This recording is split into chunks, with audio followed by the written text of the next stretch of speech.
more than others. Yeah, right now, hot contest on the bottom bubble, and it's going to be a real fight for them to try and join some of the teams maybe in the survival stage, not to mention the top 5 going straight to those grand finals. We're going to be heading over into Erangel for the last time of Group A. As the plane path sends on over, looks like we're coming from North George, cutting down towards Novo way, towards that military base. We saw that military circle finish in the last match. It did get a little bit messy around the runway. Let's see if we can tidy things up here. Yeah, see how we're looking and what sort of sauce we're going to be cooking with into our last 3 games of today. And obviously for some teams, John, that's the brutal reality of the situation. It's not just the last few games they're playing today, it could be the last few games they played this entire tournament. And obviously for what we've been building up for throughout the season, throughout this year, back-to-back grinding for some opportunities to really arrive in Paris, France here at EWC 26, John.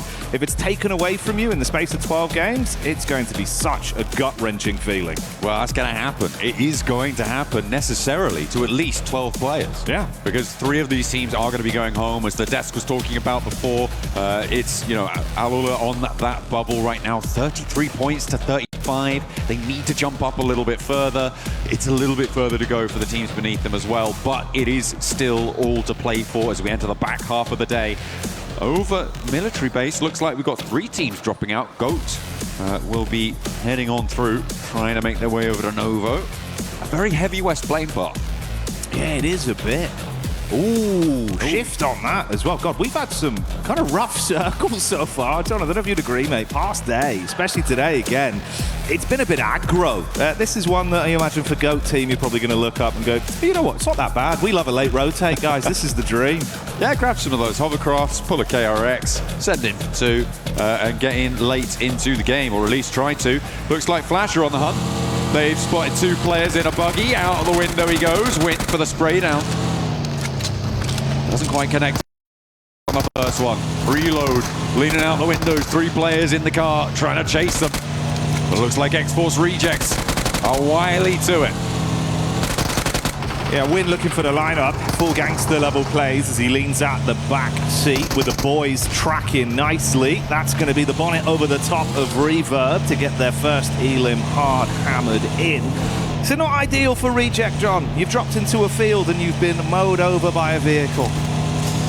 Far from it. Yeah, absolutely. Do want to be keeping all your players alive right until the very end, Jackie. That is a top tip for Pubg Mobile. But they are going to be playing on and right on the bubble as well in that 13th place position. It is rough stuff, especially given that they're one of the few teams who's already dropped up towards this north side, right? With 4 players, they have such a better opportunity with Severny to grab everything that they want. And if you guys want to grab everything that you want, make sure that you're joining the Uzumaki Naruto event to make sure you can get the chance to draw those beautiful skins that have been added to the game over the course of it. And see if you can take the top spots here. Well, you have to wait for that probably. Next qualifiers. Yeah, maybe another year, maybe another time. But obviously for the squads that are battling it out right now, I do like the point that you established, the idea that for a team that was thankfully gifted a position that was far closer towards zone, you've got a quicker rotate to actually get yourself set up, find some safe ground, get yourself truly looted rather than just with scraps when things kick off and you're forced to run into a team on rotate. Well, that would be a lot easier if you had all 4 players. Even one at a pivotal point like this makes it far harder to actively fight. And reject, I mean, not, you know, being rude, John, they need the extra level right now. You need the full squad. 3 players, this is going to be a bumpy ride. Yeah, they are only 2 points ahead. They definitely need to have everything playing to their tune if they can get it. Team Flash very happy to be able to add another point to their tally, try and solidify themselves in towards the top 5. Because of how the plane path was sat, it did exacerbate those vehicle drops, which is why you see that sort of conflict. And then trying to break out to the east, you kind of are going to expect it on a situation like that where you start all the way out on that northwest side. So, yeah, brilliant stuff for Team Flash to be able to hunt that one down. I just hope they didn't waste too much time. It was pretty quick, though, so I don't imagine that they have. They also have all of Yasnaya to be looting through. We are seeing the classic Nick McGalaxy send 2 out and see how far you can go. I'm expecting to see them in Kameshki in about a minute. Yeah, this has been, well, you know, relatively working for them. It's been something they've adopted far more with a 2-2 split. being a bit more proactive. We've seen that over the course of the flow of games today as well. Opportunity that they might run into some bystanders and possibly get a read on it. Avoid early interaction if possible with this setup.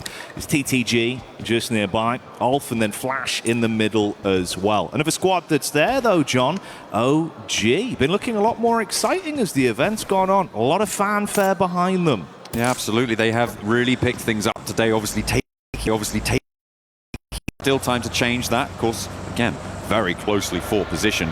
But for both of these two teams, it's about that top 5. It's brilliant that you have that sort of step up for Orangutan, for Four Thrives. They have really been putting that pressure on towards the top of the tables, and it's been great to see that they've been able to ascend to such heights. But yeah, for Orangutan, they're looking much more coordinated today. They're looking like they really have it figured out in a lot of situations, I think it's safe to say.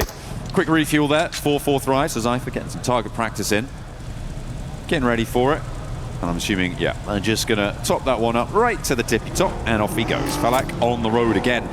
Falak was kind of crazy with it at the end of that last match, right? Sending forwards over towards, I think it was Nick the Galaxy to try and sweep through. Obviously, no, sorry, it was Coops who took him down from Nick the Galaxy. Yeah.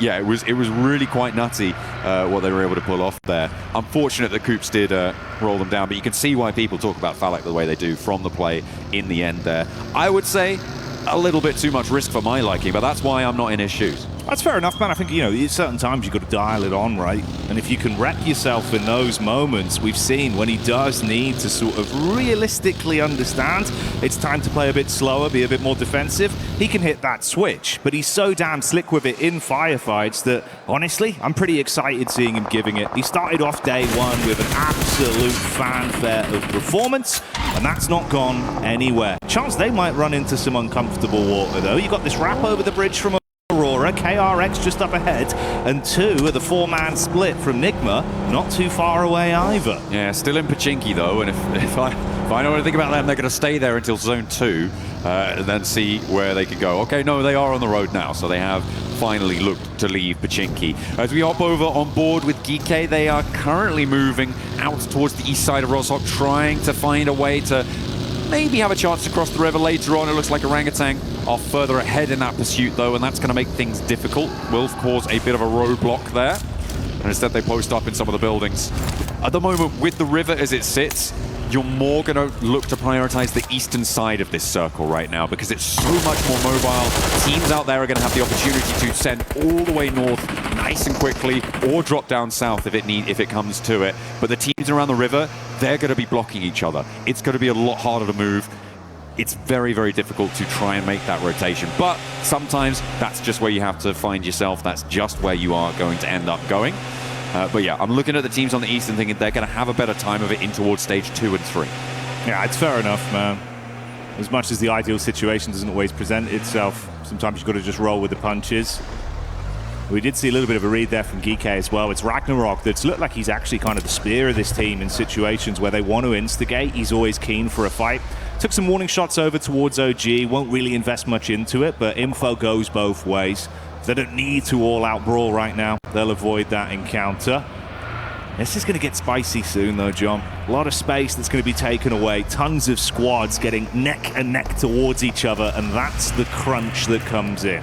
Yeah, keeps Yasnaya on the north side of this circle. Again, those teams out to the east side going to have better access to this one, but I'm looking at RRQ and wondering what their moves are here. It's a difficult spot for them. Do they try and force their way across the bridge? There's potential for them to get a good start, but as time ticks away, it's going to get less and less likely that they can make it unscathed. However, they have managed to send forwards a scout. And actually, the compound to the south of that bridge looks fairly uncontested. They might just saddle themselves with a really quite brilliant compound on the west side of those Yaz fields. Very, very central. And potential to backswing if they do need to end up going to the north side in a crazy circle shift. Ooh, 10 points for that one as well. Lovely work there, John. He's probably damaged the vehicle a little bit in terms of resale value, but hey-ho, for what it was a nice rotate right up the ramp. You know what? A chicken dinner's worth any resale value drop, so we'll see if they can leverage that position over on the east side. Very stylish, though, and you're right, yeah. Style points definitely super important here. It's pretty on brand for Four Thrives as well, isn't it? Style, from what we've seen. And I wouldn't be surprised if we get a bit of more of that. Right now they're looking over just towards the ridgeline. Got a bit of a read on TTG, but once again, you don't want to throw the first domino and have it blow up in your face. But Flash, don't know what sort of dominoes you're playing. They're really big ones, but they're full of those, you know, the things you used to buy from the penny shop, you throw them down and they blow up. It's like that. Yeah. Bangers, John. Bangers. Absolute bangers. Let's see if we've got a banger fight on our hands here between Team Flash and Gaming Stars. Win pulling the pin. It looks like the opener has gone well, but Bozy has already fallen as well. So it is not looking super healthy. You've got KRX also poking their noses in from the south side of this fight, Jackie, which is going to potentially force it into an uncomfortable scenario. Well, more uncomfortable than it already is, to try and find themselves locked horns now. Gaming Stars trying to rebuff Team Flash.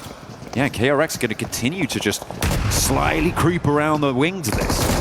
Now on the periphery, keeping their eyes open. Swash going in. Ooh, trying to swing the broadsword there on contact. Top's good for one quick flash back. Rolex with the heavy artillery doing damage as well.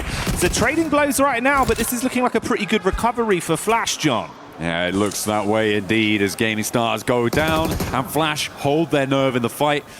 Some really cheeky angles being held there. The two ghillie suits on the inside of the building, not going to matter too much, but it does probably feel a little bit more insulting when you see a little bush Wookiee coming around the corner, taking those shots at you. In the meantime, we saw a player earlier drop from X-Force Rejects.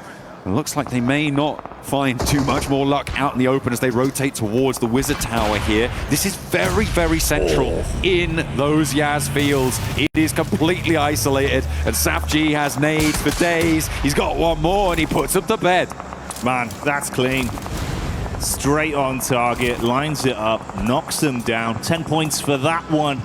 As he'll be walking away with his head held high if this was basketball. Right now it's Pubg Mobile though, and they're living their movie. Two Elims chimed in. They did lose easy for Bad Boy, so it's a three-man squad from this point forward.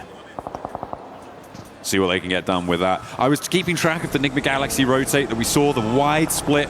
The forward duo actually rotated back around the side and re-injected from that south edge. And now Enigma Galaxy sit on the south side of this one. Should potentially have a pretty good position into the circle, but Four Thrives moving in from the east side could make that difficult. This is an interesting rotate coming through from AGAL, right? They are actually going over the north side of the Yaz Lake, followed by Alula, but they're going to have to try and cross the bridge. It looks like that Roshok bridge is going to be available for them. But are they going even further west? Okay, fair enough. If they don't have the scouting information, you might expect that Roshok Bridge could be sat underneath. Yeah, I suppose the paralysis by analysis on that one, overthinking it just in case. We'll see if they take a bit of time for a slightly longer rotate on it. Right now, more of a scouting party mission to read things. Alula going to double back as well towards Yaz as they don't overcommit on the chase. I'm looking at this very slow rotate we've had from GOAT as well. This is more classic GOAT, John. They love just wasting the time, dialing it down. And a potential fight versus Four Thrives is something where Killer Joe loves to stick his face into the mix. But look who gets the first knock. Falak out swinging. And the flush as well comes on through. Falak on the broadside though, and a Team Flash to crack him open. And it will go down. Not quite getting the flush, but he's very, very low. Immediately IQ swings on wide. The spray down needs to come through, but the rest of Flash not quite in position. It was a cheeky pick, but I think they're going to be able to get Falak back to his feet. Zeus moves into an off angle though, and that could be the high ground they're looking for with GOAT in the wings. Two, there is danger on every front. Falak will be back though, and he will look to get some healing done. Four Thrives look to maintain position on the east side. Yeah, I want to see if they can really dig their heels in and hold on to this. Top's attempted to get a large dash on the nade, but not enough distance to hit that one. And on the double back, he's spotted out. Easy connections from Hooksy and Tree. That's going to be him left. Banged out in the field, John, as KRX clean up on that free Elim. No possibility of recovery there. Playing a player down now as well. Two players down now for Flash. KRX looking to hunt down a third as Zeus heads out into the blue with his comrade. On the east side, really getting hounded out of town now. 3 circles in. We're about to see that next stage coming through, and as soon as you start getting knocked in the blue zone, it's not going to work out well for you. This central area, Ulf's compound, super important. with this next circle shift coming on through, if it heads out to the east, okay, it's going to guard a lot of access for the teams on the north, out to that west side as well. But I'm looking at Enigma Galaxy here, and I'm thinking they found themselves in a pretty solid spot, as have 4 Thrives. Geek as well, holding down that area, could potentially be on to a winner. But Thundertalk, slap bang in the middle, might just have what they needed, because X-Force Rejects, they're down and out already. We'll see if they can make it happen. Pot shots being taken towards RRQ as well, with Alula finally making their push down. We had that split from either side of the squads with AGAL. And Alula being thrown into the blender. RRQ attempting to get the shots on target. Furia third party as Chief starts to strike. And they might be able to clean up onto this as well. Force the issue back onto Alula following the damage they've taken from that investment, John. Trying to recoup some losses. See if they can consolidate, re-engage a little bit stronger. That north side does need to conclude fast though, because the circle has just started closing. AGAL on the west edge, that slow west side swipe is going to work out well for them in terms of staying alive, but the west insert may be a little bit more tricky. Ooh. On board with Furia as they take a tumble, but it's 1-for-1. R3B, what can he do here? Closing the gap with the shotty, quick switch to the primary as well. Tracing not quite on point to get the back tag off as Furia do dip out. You can see the damage is already done. It's only a solo that barely might survive. Survive being the operative term, and not this time. Alula wave bye-bye to Furia as they are down and out. And they say hello to the top 13 with that as well. The 7 eliminations they found, they are making that break for the survival stages here and now. In match 10, takes until double digits apparently, but an inch is as good as a mile when it comes to qualification. And that's what they're looking for. As far as they can go in this match, they will start to put a buffer between them and the 2 teams beneath them who have already been eliminated from this match, which is brilliant news for them. And they might be chasing down Geek and potentially RRQ off this match. Exactly, see how far you can force this one. Do not leave fate in the hands of the other squads that are nearby you, vying for survival within today's games here at PMWC. Give it your absolute all and write history for yourself. We've got the POV of Force right now. There was that 2 split players at the further backside from Foops and Moxie that were watching the rear. They're going to move up onto him safely in the compound. AGAL not too far out either. Been a whole lot quieter from 4 Thrives, sitting pretty for some time. Alula, meanwhile, has been forced to fight. And it seems like, again, they are willing to do so. Brief opportunity to loot. Yasser further back, vehicle taking some shots. Do need to get that healing done nice and quickly. It's just not going to be quite enough. The play zone takes him down. Some tags coming on through. And he will fall. Unfortunate there to lose one. But yeah, for Alula, this may be as far as they can go. I was hopeful that they could find something maybe against Ulf pushing in nice and quickly from that north side. But yeah, the doors are starting to close. The windows too, locked and bolted. They're going to have to smash something if they want to break their way through. Falak now in contest again, peeking over the ridgeline as KRX may have their attention diverted down to the south side. Oh, they're so low, though, from the sustained damage they're taking from outside of the blue and the pot shots, even with R3B getting that tag into the back of KRX. They don't have the gap closed to get in their face and convert from it. It's just one man left, effectively. R3B, try as he might to get anything more here. At least make it a dire game for KRX. That was the closing play. He does manage to get the knock onto Hoxie, and Binny, hang on a minute. Is he just, he's taken quite a hefty chunk out of the team there. KRX going to have to try and recoup something out of it because they do only have 3 players now playing into the match. The circle's going to push them away from their position. Ulf on the north side is a major roadblock for them as well. This 2-1-1 split that Ulf are holding right now, it feels a little bit greedy, but with Eren on the oversight, they know those knocks will come out to the east side. With Kalsi on that west side, they're trying to guard out Orangutan. I think the Kalsi will be the first to move if it comes to it, but Eren also needs to jet on in. Once they consolidate in their position, they're going to have a pretty good time on the north edge. GK getting backstabbed as well from Aurora. Good shots there to be able to split the squad into only 2 effective players remaining alive. AGAL hunkered themselves down towards the ditch after taking a few shots on target from Nigma. Ooh, backstab though as Joel gets eyes on Ralph. This could be interesting, John. You've also got Goat Team out in the southwest of this to potentially play spoilers to Enigma Galaxy if they get too embroiled to the north side. Ralph also does need someone to move out and pick him up. The rest of the team are further out to the northwest, and it might just be too far for them to go. Giving up on their compound, that's a really tricky decision to make, and Aurora and GOAT are going to fight for the opportunity to take down the rest of Nigma Galaxy. The nade protocols have been good so far. Let's see if they can do it again. Aurora lining that one up. Good splash damage into the back. Force fighting from a distance. Moxie so low as Foops gets knocked. And Force living on a prayer there, but the double nade is enough to stop it. Only really Moxie that remains alive, but the nades don't stop, John. Oh dear, that old GOAT does need to try and stay alive as long as possible, but the bombardment continues, and Aurora stay alive with all 4 of their players. They're going to swing up towards the north side because Reefus is engaged now with Geeke over the top of the ridge. Doc wants to get stuck in too. Maybe a little bit more reticent now, though, as Reefus does have the challenge. Steps forward, SafG wins it, and Doc just wasn't there. The rest of Aurora, they weren't there either, and Reefus will be the price that they pay. But is there an answer? Is there retribution? Zjol looks to try and find one, but Geeke managed to get back behind the headland. A nade on in. Let's see if it's good. It splits the difference, takes down one more, and SafG now fighting for his life. Anything but safe in the position he's left in. Trying to clamber over the top of the bonnet. Low on health, about a quarter of his HP remaining. Shots on target as well to keep things uncomfortable. No moment of respite. No opportunity to catch your breath. Geeke gone. Silenced on this one from Aurora. But other sharks are in the water, John, and they smell that blood. Aaron out in the open. Not going to matter, though, because they've got backup.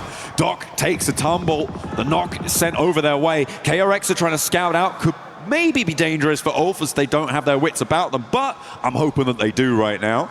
They will try and maintain that control over the northern side. Thunder Talk Gaming have just been so quiet over the course of this whole match, Jackie. They've been in this position for a long, long time. They can stay there for a little bit longer, but I imagine you're going to have Aurora and Ulf on your doorstep pretty soon. And that's not a collective that you want at your front door. It's going to get messy pretty quickly. Top with the eyes locked on as well for the exit side towards Ulf. TTG just trying to keep their tails tucked between their legs, sitting pretty for at least an opportunity that's given to them. KRX that suffered heavy damage from that backstab. Alula making it uncomfortable did result in the downfall of Binny. So only a triple threat left. Vehicles for the rotate, but smoke coming out the bonnet. Not the best of health, but you'll take it if it's the only thing on offer. KRX in probably the most difficult position here.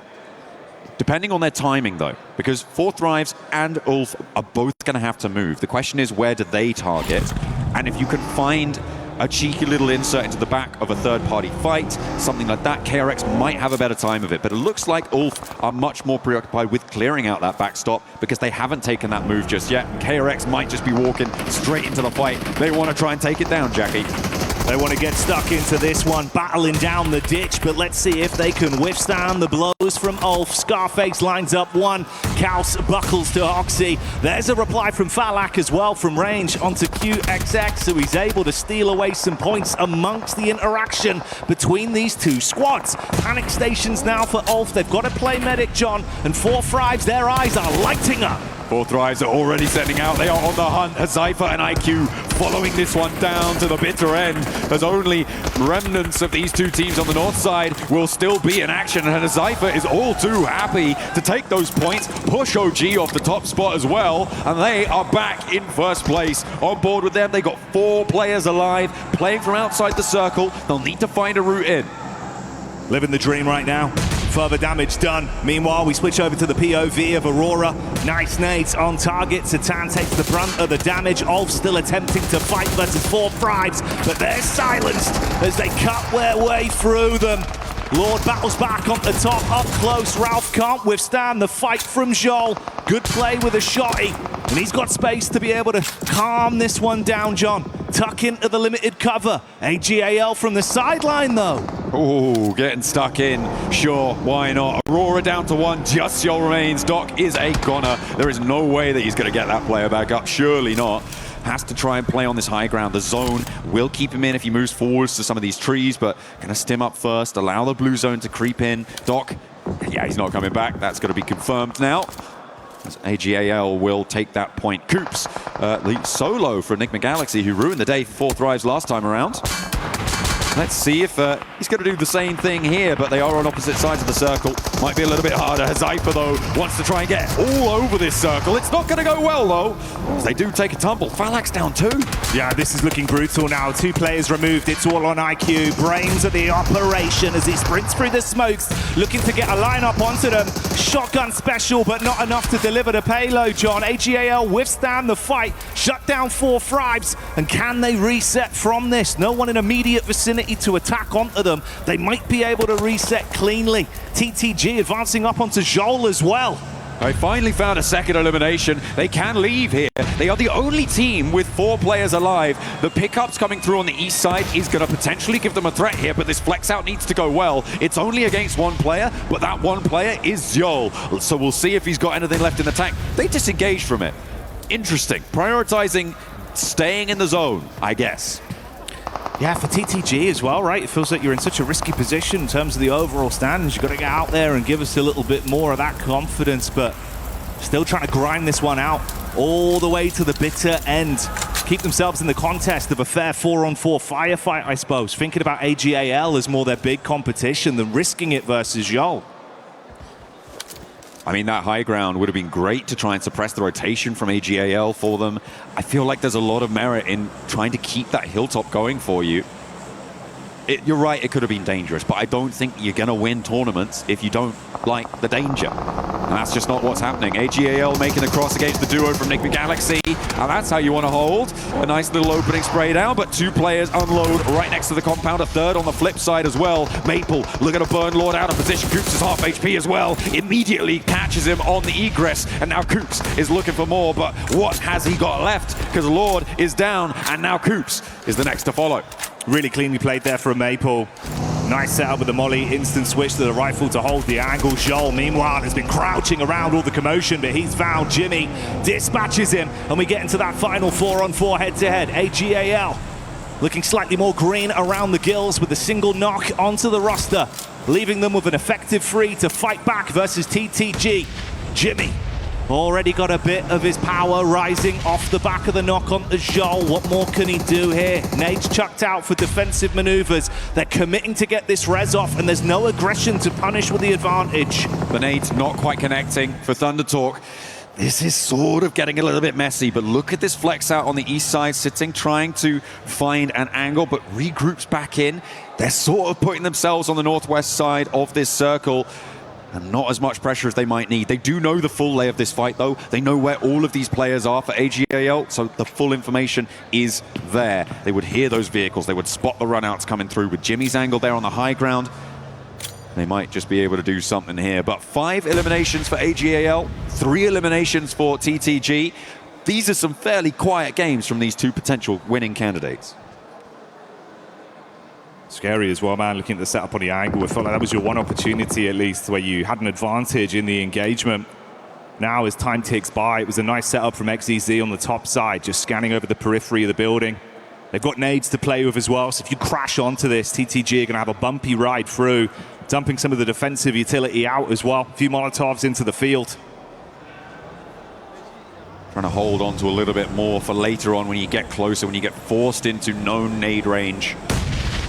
Much more tricky to hit it around the buildings. I mean, when you don't quite know exactly where they are, you can argue that it would be good to put them in now and maybe find an opening knock against AGAL, but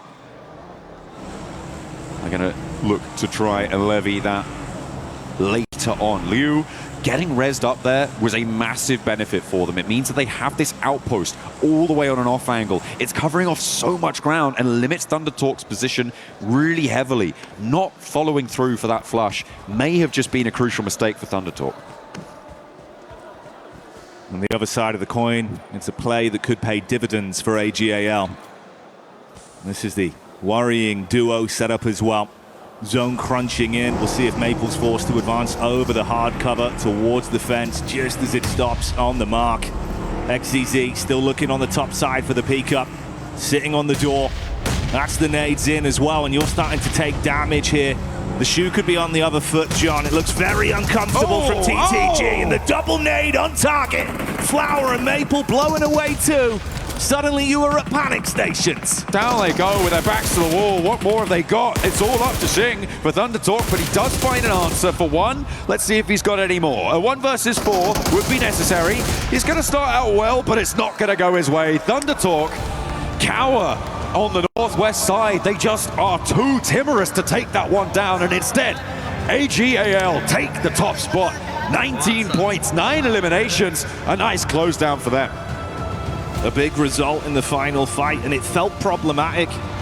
TTG paying for placements for so long, hoping that it would pay off, but that one moment, John, where it felt like you had a chance to commit to it. It was the biggest opener they found in the space of that 5-minute final game sequence. Didn't commit to it, comes back to haunt them. Absolutely. I mean, not committing to try and take down Zjol's position out on that west side. I think that they could have done a lot more there to use that high ground. They would have been able to spot the AGAL run up towards the Nigma Galaxy duo. They would have been able to do so much more damage, maybe even flush Liu out, and then flex out towards the east side. They had such a massive opportunity to do that with Sighting moving into that area earlier on. It felt like they kind of threw that one all away, to be honest, Jackie. And when you're at the bottom of the tables, you need to be throwing caution to the winds, not throwing it into the bin. Yeah, it's brutal, man, because obviously that's the thing, you know, it's everything to gain, nothing to lose in those kind of moments with how close we are towards the end of day two, being down towards the bottom side of the standings. An opportunity present itself, but the indifference there, that paralysis of just overthinking the situation twice towards the mid-game, and then, like you say, with the late game as well.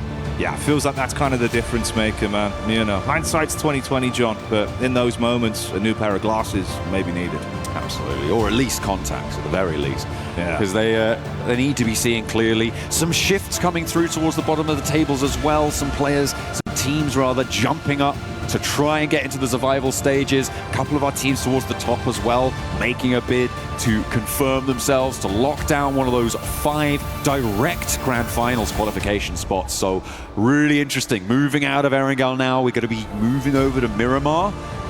I'm very excited to see what our teams are going to bring to the table on this one. The desert is going to be more rotationally focused. We say that all the time, right? So hopefully the smarter players are going to be able to bring something to bear. Who has got the brains behind the brawn? Yeah, exactly. You're going to need that large IQ to help you get through these kind of games. These are our replays from the final moments on that one as well. Of course, ThunderTalk, like we said, you had one opportunity on the engagement, though. It was a nice knock from AGAL, and then they just ran through with it, John. The nade opener absolutely crippled them. 我头顶一个和右手一个，可以控，我能过来。不用手倒，右手倒，最后一个，我右手倒，重新追一个，不用急，他没血，他要失血。过下了 Solid comms, they knew what they'd done already. 我来。 As soon as the comms go silent, you know that they've got it locked down. Yeah. Seemed happy, seemed confident with how they played it overall. Good shutdown towards the end. I like the position as well, where we have that 2-2 setup. You know, XZZ basically just on the top side, looking over the ledge of the hut. The way you had Liu as well further out, like you mentioned, just giving them so much more map control that really did give them that extra edge. Yeah, well, that is what you need to try and find. I mean, how many nades were in the pockets, do you reckon? For TT, right, when they went down? It felt like they could have used that utility a little bit earlier on. Sure, it's not like the perfect place, but I don't think such a thing really exists when it comes to this. You do just need to be throwing those downrange. There was more that they could have done. It was not to be. And credit to AGAL for being able to leverage that advantage, right? They were able to read into that. They were able to send out, right, and grab their player back up because they felt, oh, yeah, they're not putting pressure on us. Let's just go for it. I know that's the thing, right? It does kind of feel like we're really egging on this one point, but when you look back at it in hindsight now, that was the pivotal moment of it's the big edge they had. Following everything else that went on from there, John, there was no advantage taken. It was very sort of, you know, cowsome in the setup they went for, hoping that effectively they'd find a pick on contact. It doesn't go that way when you're eating shrapnel. So yeah, the one opener that did give them an edge, not followed through on. That indifference certainly hurting them in these games. Yeah, absolutely. Some of the rotations around that west side as well worked out well for them, right? Because remember, early on, I was talking about AGAL. Oh, they're going all the way out west. True. And they were later into the zone. They played a slow game. They played the only team really to go for that sort of thing. And it's obviously worked out well for them in this instance. But I feel like if another team was in ThunderTalk's position, might not have been as easy. But either way, they do manage to make it work. So yeah, very, very smart stuff coming through from AGAL. looking to try and get one of those spots for themselves as well. I'm loving how close all of this is, Jackie.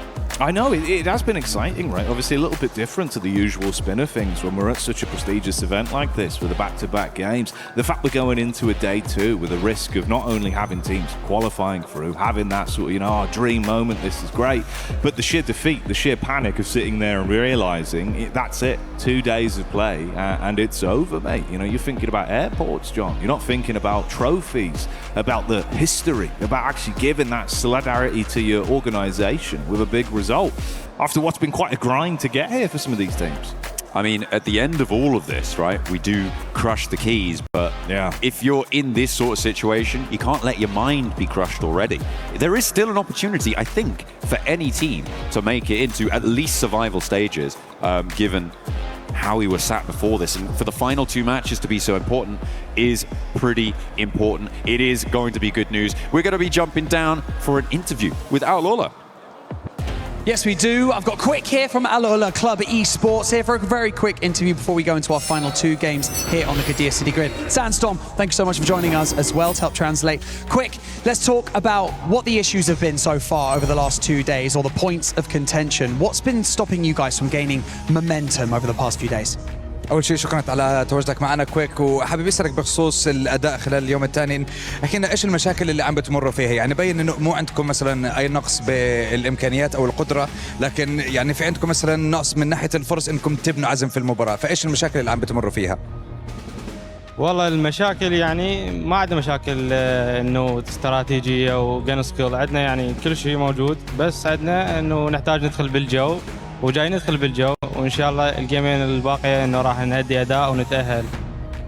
I want to say it's not that we have an issue when it comes to our tactics, our strategies. We just need to get into the flow of things. And with 2 games left, we're hoping to be able to get into it and get it done within the next games. I mean, speaking of getting into the flow, even that last map on Erangel, you guys appear to have better flow, better pacing. You coming down through the north side of Circle, obviously it pulled away from you guys. You took out Furia, everything seemed to be good. And then the pacing slowed down. What happened? هلا بخصوص المباراة الماضية كان مبين انه في عندكم يعني بوش قوي من المنطقة الشمالية، قدرتوا تشيلوا فريق فيوريا، كانت سرعتكم كويسة، لكن بعدين بطأتوا وتم اقصائكم بالزون. فايش كانت المشكلة وقتها؟ هل مثلا كانت روتيشن بطيئة، ولا ايش المشكلة اللي مريتوا فيها في الجيم الماضي اللي تم اقصائكم من وراها؟ اخذنا قرار نشيل ار كيو، بعدين دخل علينا تيم فيوريا وقتلناهم، بس اول ما خلص الفايت انه ما عندنا وقت نجمع انفو ندخل على الزون. رحنا يمين شفنا كوتيم ضاغط علينا، رحنا بوجهنا لقينا تيم، رحنا يسار تيم لازم علينا، ومتنا من كثر الضغط علينا بالسيارات. After we were able to make the push and take down Furia, we tried to rotate in multiple different positions, but every direction we took, there was always another squad waiting for us. So yeah, the fighting did benefit us, but it was a little bit late towards the end. So yeah, it became just too difficult for us to actually find a place that was open and wasn't occupied. Yeah, I mean, going into these final 2 games now, it's kind of crunch time, isn't it? You're in that bubble of potentially going into the bottom 3. You're currently out of it. Are you going to be able to stay out of that bottom 3 spot? And how are you guys feeling? Are you feeling positive for these next 2 games? هلا بقى عندكم اخر مباراتين، اخر فرصتين عشان تقدروا تتاهلوا وتكونوا موجودين ضمن حاجز التاهل للسرفايفل ستيج. فاحكي لنا على كيف احساس الفريق، كيف شعورهم، وهل جاهزين، وهل عندهم الامكانيه انهم يضلهم متواجدين ومتاهلين للمرحله الجايه من البطوله؟ شعورنا دائما انه نحو الافضل، انه ايجابيه وما عندنا اي سلبيه، انه احنا نقدر راح نتاهل، بس عندنا مشاكل نريد نحلها، وها هي ما يعني متاهلين. الثقة موجودة، الحماس موجود، كل شيء موجود. I want to say as long as we are in the right mentality and we have the right state, we're in the right state of mind, we can accomplish what we want to, and hopefully within these last 2 games, like I said before, we'll get into the flow of it, and we believe that we have the ability to qualify, and we'll prove it in the last 2 games. I like that, a bit of positivity. Thank you so much, Quick, for joining me in this interview. Sandstorm, you're a legend. Thank you so much. We have another interview here on the Qadir City Grid before we throw it over to the studio, so let's go over to that one. Yes, we do. Thank you very much, Barney. I am with Eren, one of the superstars, the young superstar from Ulf here, to talk about some of the games that have gone on so far here for them. And my question to you guys is, obviously, it's been a bit of an up and down results so far from you guys. What do you think about the overall games from today as well as your performance? Bugünkü maçlarda yine iyi performanslarınız da oldu, kötü performanslarınız da oldu. Genel olarak bugünü biraz değerlendirebilir misin? Bugün çok iyi de oynamadık, çok kötü de oynamadık. Ortalama puan çektik bence. Çok hatamız var. Onlardan ders çıkarıp son 2 maç inşallah iyi puan çekeceğiz. As you said, we had ups and downs today as well. But we know our mistakes and we hope to learn our lessons from that and finish on the top in those last 2 games. So let's talk about that then a little bit. Obviously, a lot of top fours from you guys so far, but no wins, no chicken dinners just yet. But we're used to knowing that Ulf is always a contender for #1 and always able to get them chicken dinners on the board. So will there be any adaptations in these next 2 games, or what are you expecting? Henüz bir win almadınız ama Ulf'u biliyoruz, her zaman 1. sıraya zorlayan bir takım. Top 4'de de çok oynadınız ama hiçbir win gelmedi. Bu son oyunlarda stratejinizde herhangi bir değişiklik olacak mı? Yani bir değişikliğimiz olmayacak. Aynı oyunumuza devam edeceğiz. Sadece hatalarımızı telafi etmeye çalışacağız. We will only keep playing our own game and we will try to learn our lessons from the mistakes that we made. All right, fair. Thank you very much, Aaron, for joining us here. That is us done for here down on the stage. Time to head back into the games here for more PMWC.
Promise you all some more updates. Well, we've got them because we swung by the Allianz Vault. We grabbed Trav to give us a little bit of some insight into what's been going on because you guys are already 3 days into your group stage, so break it all down for us. Yeah, as you say, we're in day 3 at the moment, which means the brackets have kind of reset, the groups are back to the start, and the players are on the same standing again. Okay. But the same can't be said for some of the clubs. Team Falcons coming into day 3 of competition with 3 players left alive. They came in with 4, so lost 1 along the way. But other than that, the biggest competition, you're looking at Twisted Minds. Sure. Arslan Ash has pretty much done everything you can in this game. So he's just 1 EWC win away from being the GOAT, and that is just a crazy statement. That's for him. huge. But over, obviously, we see AGL competing across quite a few stages this week. Zubair is one of the favourites to take this competition now. Ooh. He beat the favourite in his group. So he's kind of taken that pole position at the moment, and I'm really liking AGL to go far here. That could be massive. Exactly. And like obviously in the position they're in on the club championship leaderboard as well, a couple of big wins, they'll be leapfrogging above the rest. Vitality, however, haven't had the best couple of weeks, to be honest with you. They've put all their faith in one player, Jean Ding. So it's a question of whether or not he's going to be able to get it done. He's been looking kind of hit or miss so far, but obviously with it refreshing and being now in the similar standing, he might have a chance. So this could be really interesting when it comes to our club championship standings. Obviously, like you mentioned, we've got AGAL in 3 out of the 4 stages this week.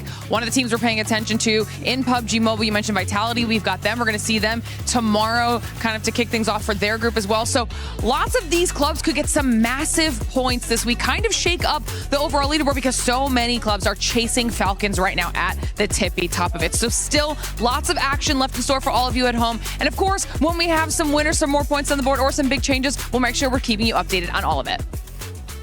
See, I told you Glitter will be able to deliver with the club championship updates. Also, shout out to Trav for letting us know what's going on his stage.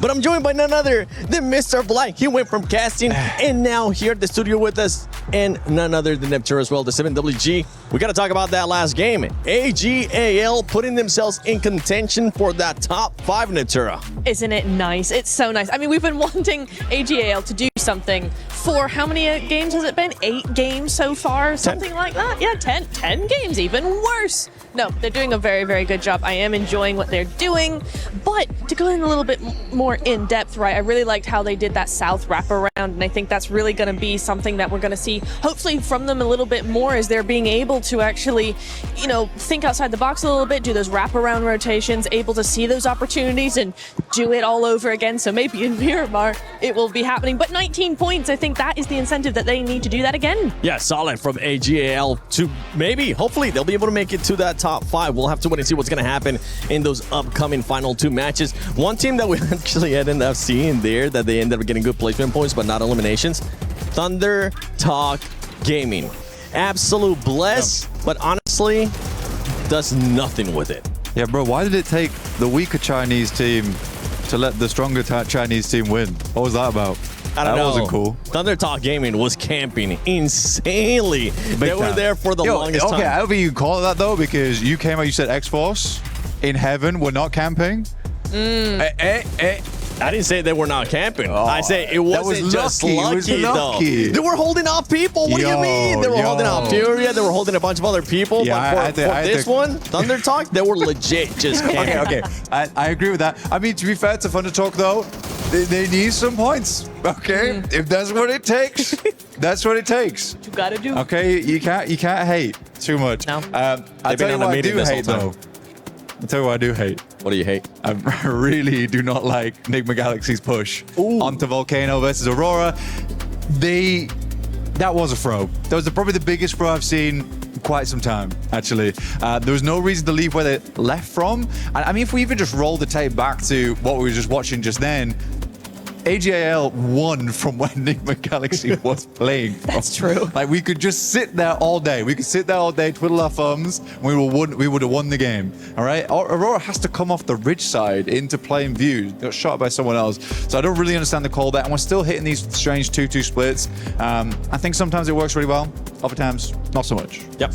And that one, it didn't work whatsoever if you are Nigma Galaxy. One team that does need the points and was able to put up good points there in the last match was Alula. I really enjoyed the way that they were able to kind of rotate towards the north. And right now, we're seeing an amazing performance out of this squad that's trying to make it to a survival at least. Yeah, it's a really nice play. I was watching them versus RRQ, I think, over in the garage area, and it was actually really, really nice to see that aggression come on through. It was a very strong sort of presence that they put themselves into, moving into the garage area over there, because it wasn't a direct push. There was a solo of RRQ in the garage, but it wasn't direct full-on push onto an opposite team. It was just such a strong presence with those vehicles that it was like, hey, we're actually going to be doing something. It's intimidating for the other teams. That's what you want to see from teams more often. And yeah, Alula did a really great job of that. Well, I think this lobby is quite well balanced so far. 7. Very. It's very well balanced. Very. The thing is that there are some squads where the gameplay feels a little less intentional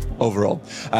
That's what kind of worries me in a big way at the moment, is that for OG, I do think there has been some times where, you know, they'll find a good spot, they have some good rotates in, and then it feels intentional from there onwards. Like that's a passivity that they go for, and it tends to reward them in the late game. Yeah. I want to see a bit more proactiveness from them in future, because I think that could really help improve their score lines. But right now, they're absolutely fine. There's no reason to change.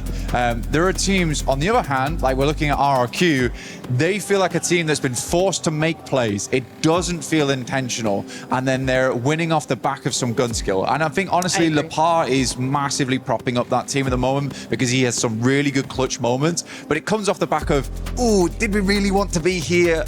Now Lepar's going to have to clutch up. Yeah, it's true. I think you're right there. It's like, and I'm seeing it from a lot of teams. I'm just trying to think of like all the lobbies that we've seen, all the groups, all the teams rather.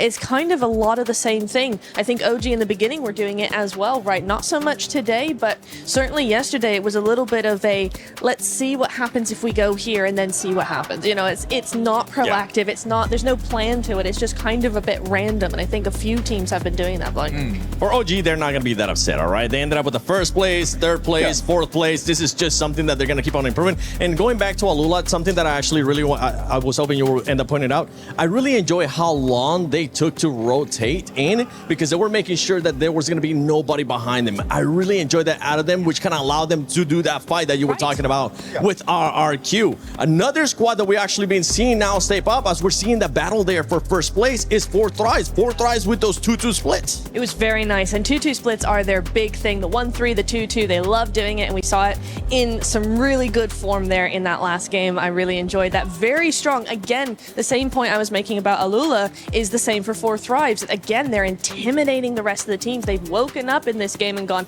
right, there's 2 games left. We would like to be in first place, so we're going to be more intimidating, playing those mind games, being very strong, not necessarily going full aggro, but being intimidating. Look at what intimidation gets you. 4Thrives, 92 points. Not even just intimidation, just being proactive and making sure that they don't let anybody push up on them as KRX was trying to. But 4Thrives right now overtakes that first place. Orangutan still in that second place. Congratulations, Orangutan. You're going to be going to the finals. Aurora came in there in that third. And now we're going to be looking at that 5th place and that 4th place because I want you to see how close it is from 4th place all the way down to 8th. It's just 11 points, which honestly, it can even through this, even through Ulf as well, they can make that jump, Blank.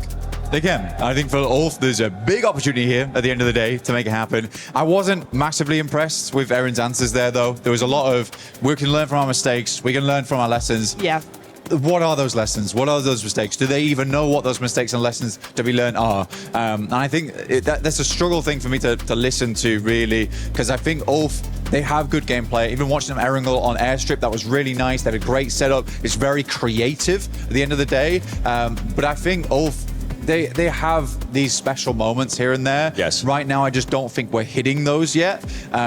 Ketch isn't really on his A game. I think Erin's doing a lot of heavy lifting. Scarface, funnily enough, despite having not these massive pop-off moments, he's coming in clutch right now. But Ulf can do it. For Nigma Galaxy, I really do want to see them get into top 5. Yes. They have looked very disappointed throughout these 2 days, which I've been, a little bit unhappy about because I'm like, guys, you've been playing very well at certain points in time. I want that team atmosphere to be a little bit up. You've got Coops with you. He's doing phenomenal work. Hype your boy up a little bit. That's all I want to see. My boy, Coops! Because honestly, he has been performing so well. But before we go into the next 2 matches, we're going to be sending it to Kalaris and the man with the big energy, Hadouks! That is very correct. We got Miramar on the way, and we want to talk a little bit about that. I've got Hot Jukes with me to talk about it all and how it's going to go down. Obviously, with only 2 games remaining here, Jukes, some of those teams on the bubble, they've got to make moves on one bubble or another. Yeah, that's right. I mean, that's what it's all about here. It's top 5 or bottom 3. That's where our eyes are locked because everybody in between is going to that survival stage. But you're right, we're going into the desert, baby. The last 2 matches, and that is where you got to clutch it up. One team I got to talk about right off the rip is Go Team, right? They won the second to last Miramar yesterday. The one thing, though, was that they landed in that El Azahar area. Both circles in both matches ended up going down to that Los Leones region. So I think that was advantageous for them here, but the zone could go anywhere here. Can they repeat that? They're going to need to because Nigma Galaxy is going to come from. I think they did such a good job, west side of Impala, to be able to have which compound that they did and then be able to rotate south on that. So that was very, very impressive. On the other side of the bubble, though, I want to talk about Geeky just a little bit, right? Because they started off the entire tournament for their group stage so far with a win. And since then, it's slipping here, slipping there, and I would like to see Geeky do a little bit more. What are your thoughts on that regard? Yeah, I mean, I think that it was really demoralizing for them in just that other match where it was down in military base. They had such a great position, and they were not able to put any shots on a team flash at all. Yeah. They took it and won the game from that spot. So it's all about, you have to adapt, right? You're at the biggest stage ever. You're live here in Paris. You got to be able to calm down, settle down, and make it happen no matter what. Well, between you and Jackie, I'm never escaping the GOAT team subject here from all of it. All right, no more barring, no more barring. It's time to head over to the commentators here for the 2 last games of the day. Hey, look, we don't lie, James. We don't lie. Me and Jukes know what's up. It's all about GOAT, baby. They're going to be out there swinging, but it's Miramar time. And I got someone that I describe as a GOAT sat right next to me. And it's not because how he looks. It's because he's the best at casting. Get in there, John. Oh, you're talking about me? Yeah, that's right, buddy. I was looking on the other side of you. I was like, what's going on there? Is someone else sitting on the desk with us? No, he's being very kind to me. I know. That's a very strange feeling, but thank you very much. We are going to be heading into Miramar Lickety Split, and it is Hubble Bubble, Toil and Trouble. 5 teams will go forwards and 3 will fumble their opportunity to make it towards even the survival stage. And down towards the bottom of the tables is looking mighty dejected so far, and it is starting to open up a bit of a gap, a 6-point gap between 14th and 13th on that bubble. Towards the bottom of the tables, that's pretty significant. It is. That was kind of slick with it as well with the wordplay, John. You were giving me some nursery rhyme type beats there, and you're spot on, because it will be a crime for some of these teams if they don't get through, because they can't make dimes here in Pubg Mobile World Cup, and that'll be a travesty. But with 2 games left, you got to smarten up quick. Make sure that you're getting in and amongst it. You can't afford to be timid, to be timorous, to be shy, and back off when you have a knock to play around, you know? Oh, that's don't kind remind of me. That's Come kind of, on. well, look, you know, as long as it's still in my memory, it's going to be in yours too, because it is a real stain on that one.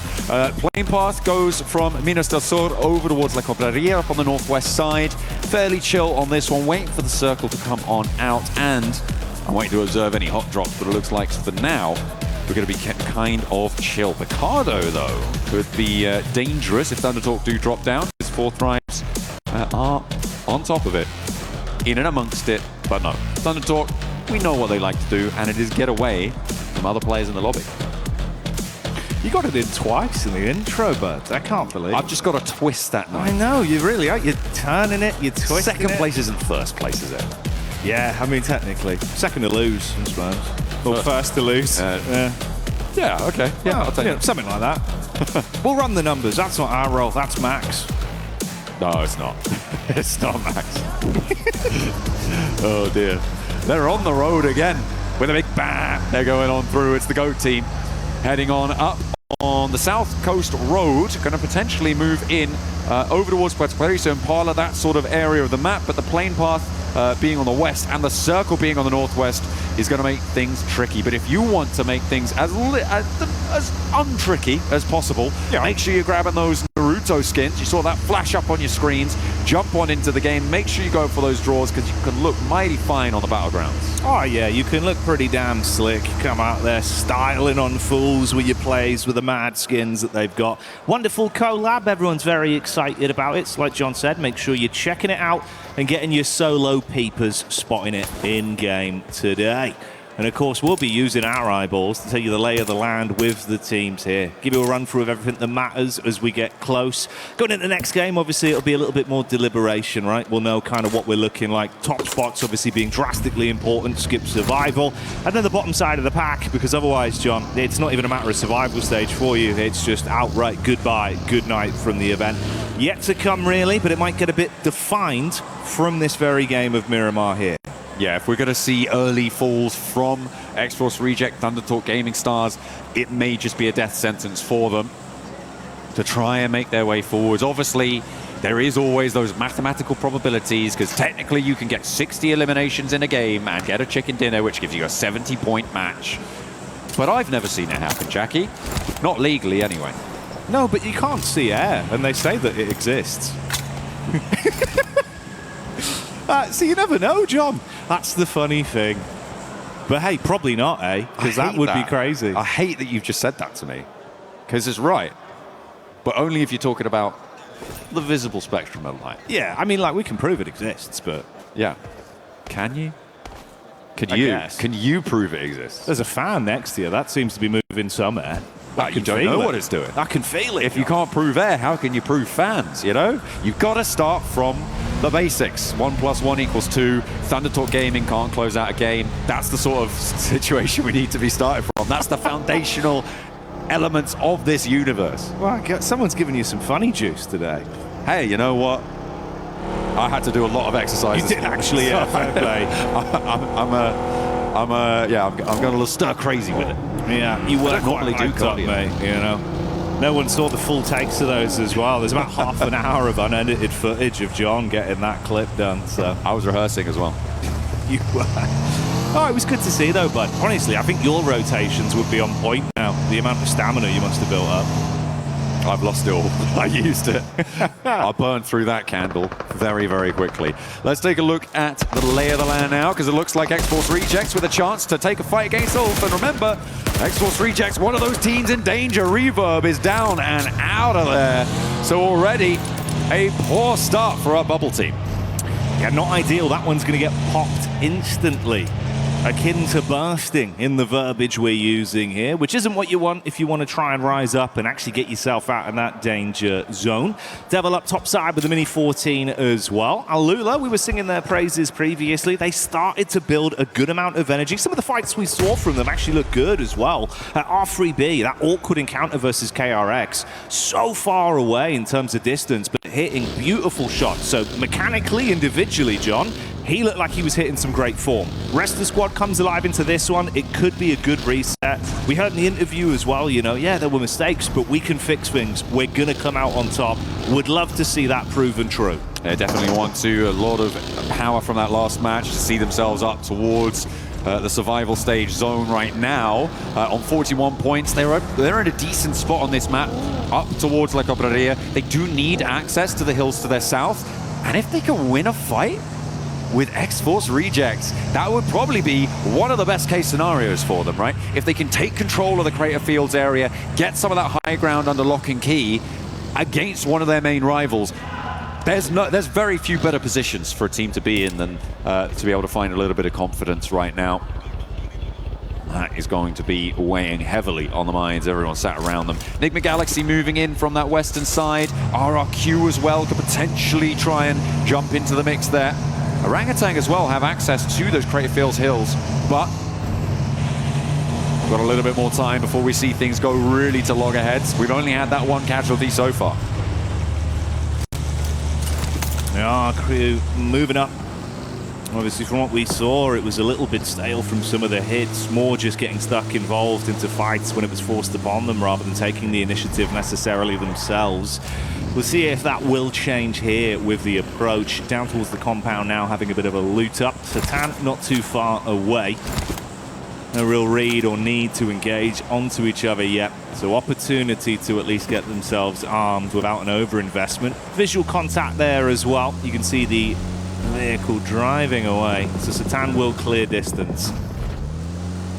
Gets a little bit of a wider berth around the roadblocks. For Enigma Galaxy, they're very central on this already. Goat team, really not so much. Already out in the blue, over towards Impala. Coming in from that eastern side for Goat team, they are going to need to get towards it, but it's still very, very early days, especially here on Miramar. Waiting for the second circle can often be pretty impactful on a Miramar. Wait for that small shift and try and play for it later on. Get a little bit more looting done out on that east side. We saw Goat team dropping out and moving quite early on, so the looting phase will have been a little bit offset. Hopefully now, though, they are on the road, and I believe that they are, to try and move in, potentially sweep all the way up to that north side. Could inject towards water treatment, over past Cruz de Valle. But there is Geek in the way in El Azahar, so it could potentially be an unexpected blockage in the system for them. The next zone will reveal itself fairly soon, though, so we'll see what they opt to do with that new information once it's revealed. Yeah, see what we're cooking with, and this one gets a bit of a shift on the go. Obviously, those later rotates coming up. Condense is relatively central, filling slightly down. So most sides still within a fairly comfortable amount of territory. Water treatment going to be cut out, so you're going to be giving that up for KRX and looking for an advanced path. You can see Geek advancing a bit quicker now as well, speeding up on their rotate through the roadside with Goat in relatively close by contest. And then that chance for AJL to potentially bump into Aurora on the late advancement. Trying to push in on that south side. There are other options for AGAL here. Maybe not wanting to go past Montenuevo. They could send up, maybe try and play up towards El Pozo or swing even further north. But you know this side of the map's going to be really heavily occupied. It's a difficult approach. So going straight through may just be the best option available to them. Geek sort of slowly trundling over the hillsides, and Goat have spotted them now. Moxie hops out, looks for the shots, but doesn't quite take it. Doesn't have the lineup with the rest of the team to confidently get a knock, and you don't want to overexpose here. You don't want to be losing players like this, especially with how tenuous Goat team's position is in 5th place. Yeah, and it's not something they generally tend to force the issue on either. Historically, even with the roster being a little bit different to what I'd seen in the past, on Miramar, they were pretty good with late rotates. It's something they really enjoy playing, right? If they can avoid early game fights, they're going to be building into a big finish. It tends to work well for them. That sort of situation, maybe with the tumble from Ragnarok, if he had a clean shot, could have got an opening pick there, tried to build off it. Not worth the risk from the angle they were left in. So late chase, calm it back down. That's more the GOAT style. It'll give GK a window of opportunity to get into the zone. Is that Reject getting a knockover onto 4-5, John? There we go. I believe it was, yeah, but they're a little bit too far afield to really confirm onto this one. And not only that, but X-Force Reject really cannot do too much to get out of their position now. This is that high ground position that I was talking about, with Alula atop it, but actually Nick the Galaxy kind of in the way of it as well. Yeah. You can see there is this cabal of 3 players very, very close by, but they are still downhill from that super duper high ground. For Alula, this is a brilliant spot to take points, to try and extract value from this early to mid game.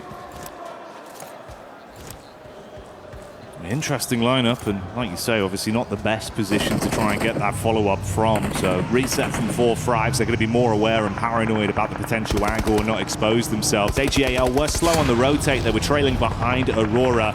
That started to turn a little bit with them actually pulling up very close towards the Aurora squad, looking to blot out the sun. It's a nice angle on the peak from top. A weapon he's very comfortable with. Takes the pot shot, but not quick on the response. XCZ with a knock, John. Damn. Now Aurora can't really roll forwards. Doc and Joel immediately rolling back around to try and keep things together. Reefers with some good suppressing fire. There are off angles as well against this position that could potentially be causing worry for AGAL. Do not want to let their momentum slip. Could jump up into the top 5 themselves after this match. But it is still a long way out from the end of this one, as the res comes through. So Top's back to his feet. They can start to control this eastern side, but the hills for Alula are just so beneficial now. This is a brilliant game for them to try and make this one work.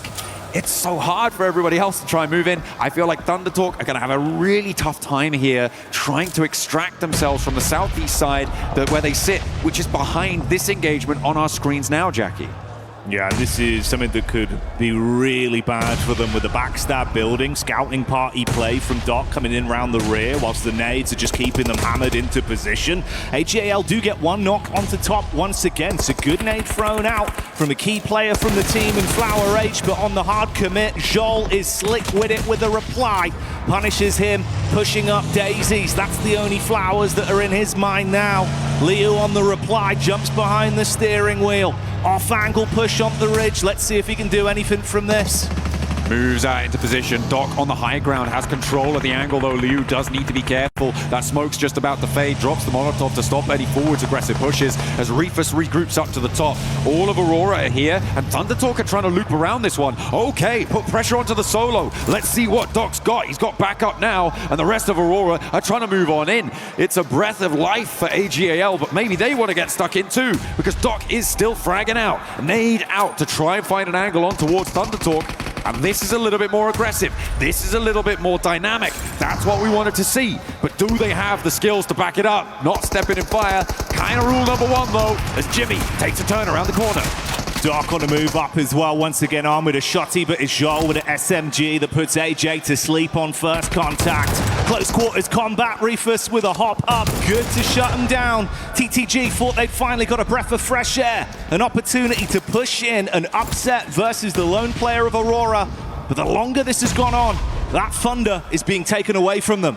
AGAL moved up towards this fight, but actually took a harrying from KRX, that backstab that you were talking about, making itself known. Maybe AGAL overextending in that scenario and losing a player here, but they are in the zone. KRX not so lucky. They don't really have that sort of foothold, so for AGAL, all is not lost, but the fight may be coming to them from KRX on the north side. You've got Top priming the nade as well up top right now. This shanty town could be taken down as the nade from top's right on target. Goodbye, Jing. They know they've got to move quick as well with the zone coming up, so they want to advance and try and force the issue. Low HP for top. Reefus with a bait play, opens the door, holds close on the angle, and the shotgun sings for one. Jimmy replies. It's getting awkward in the encounter, but it seems like Aurora can hold on for now. No way to put that one back together. Jimmy just sat there and didn't really do much. Unfortunately for Thunder Talk, they will go down again, and it's good news for our bubble teams once more, who are looking to try and make that chase. As we turn our attention over to the northeast side, it is Orangutan, Four Thrives, and Ulf going at loggerheads to try and push past, because Four Thrives have control of this hill, have control of the ground. It's going to make things tricky in this area.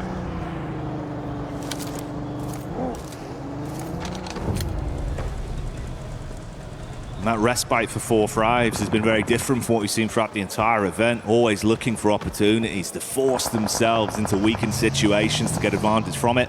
Here, thinking about the big picture, knowing they're relatively safe, they're comfortable, they're happy. They'll see if a mistake is presented towards them before they play their card. AGAL on the wrap back up. That three-man squad that got away, realistically, John, with Liberties in that situation versus the crunch in from Aurora. How long can they survive, and how long can Nigma hold off potentially this crunch from GOAT? GOAT as well. This is the battle on the bubble. Remember, Enigma Galaxy trying to chase them. They've already found that opening knock. They're going to know that this is GOAT, and they may just be out for blood. Ralph also cooking a nade there, so they didn't have the barrels down range to take on Fuchsman as he peeks wide. A nade sent back on in, but not really connecting just yet. Does some damage, but it's only going to tickle. And they back off, Jackie. They are falling away from this, not wanting to get too far up and caught into this fight. You can get third-partied. Alola up on the high ground, a massive threat. That's the thing. Killer Joe, usually so keen for the close quarters engagements as well. It feels like he's your entry fragger, someone that's going to take those risks. Being knocked early left them more susceptible, so they attempt to backpedal. Lord resets, very elevated angle to peek down. Bullets barraging on target, but the longer he takes that fight, the more exposed he is to the hilltop side there that you've got from Alula. So can't overcommit. Killer Joe with a knock once more, back on his legs. GOAT, it seems uncomfortable. Killer Joe going down, Fuchsman backed off the angle again. And they are just getting forced into a difficult scenario here. GOAT do still have force out in the open, but Alola just making life so difficult. Nobody's having a good time around these cliffs, but nobody's going down either, which is quite impressive stuff. But Moxie finally clocked by Quick. Able to slide away unnoticed. No, he gets found again. That should be a flush, and likely Killer Joe going down too, so GOAT cut in half here. Enigma Galaxy with a big opportunity. There's just no exit path, John. You've got to stay close to the wall and fight up in person, or attempt for a quick getaway. Whatever you choose, Alula just leering over the edge, looking to convert from it. This extended battle between KRX and Aurora as well, leaving them worse for wear every minute that passes. The duo attempts to just get out on it, piece away from the situation, but Joel not given that gift. Another connection, that time it's from Flash Gaming, catching them on the exit with a rotate of the vehicle, only top left. Moving in on that south side, a solo for Aurora. GOAT do manage to get back up to 3. I thought they were going to lose Moxie, 2 players. Killer Joe does manage to somehow get rezzed there. A rotate in the shadow of the mountain, but the circle just keeps giving it to the high ground here. This is good for Enigma Galaxy, but Alola will survive for so much longer. The difficulty is that X-Force Reject are just still in this one. Still a threat, still breathing down their neck. Seemed like that was nearly the go signal as well, called for. Enigma were looking right on the edge, debating whether or not they do swing off it if there was a peek out, a wide angle in play, but Foops is trying to keep himself close down to the ground behind the vehicle. Killer Joe in the back line, a similar situation. And they better hope they do it cleanly as well, John. Alula could peer over and attempt to clean up if they take sustained damage from this. No one wants to risk it. Now RRQ in a really important fight right now. They're trying to push in behind Alula. If they get a chunk out of this team, things could change. But a stalwart hold and R3B on that long-range backstop angle is so importantly placed for them. He catches them on the crossfire, immediately shreds a player away from them.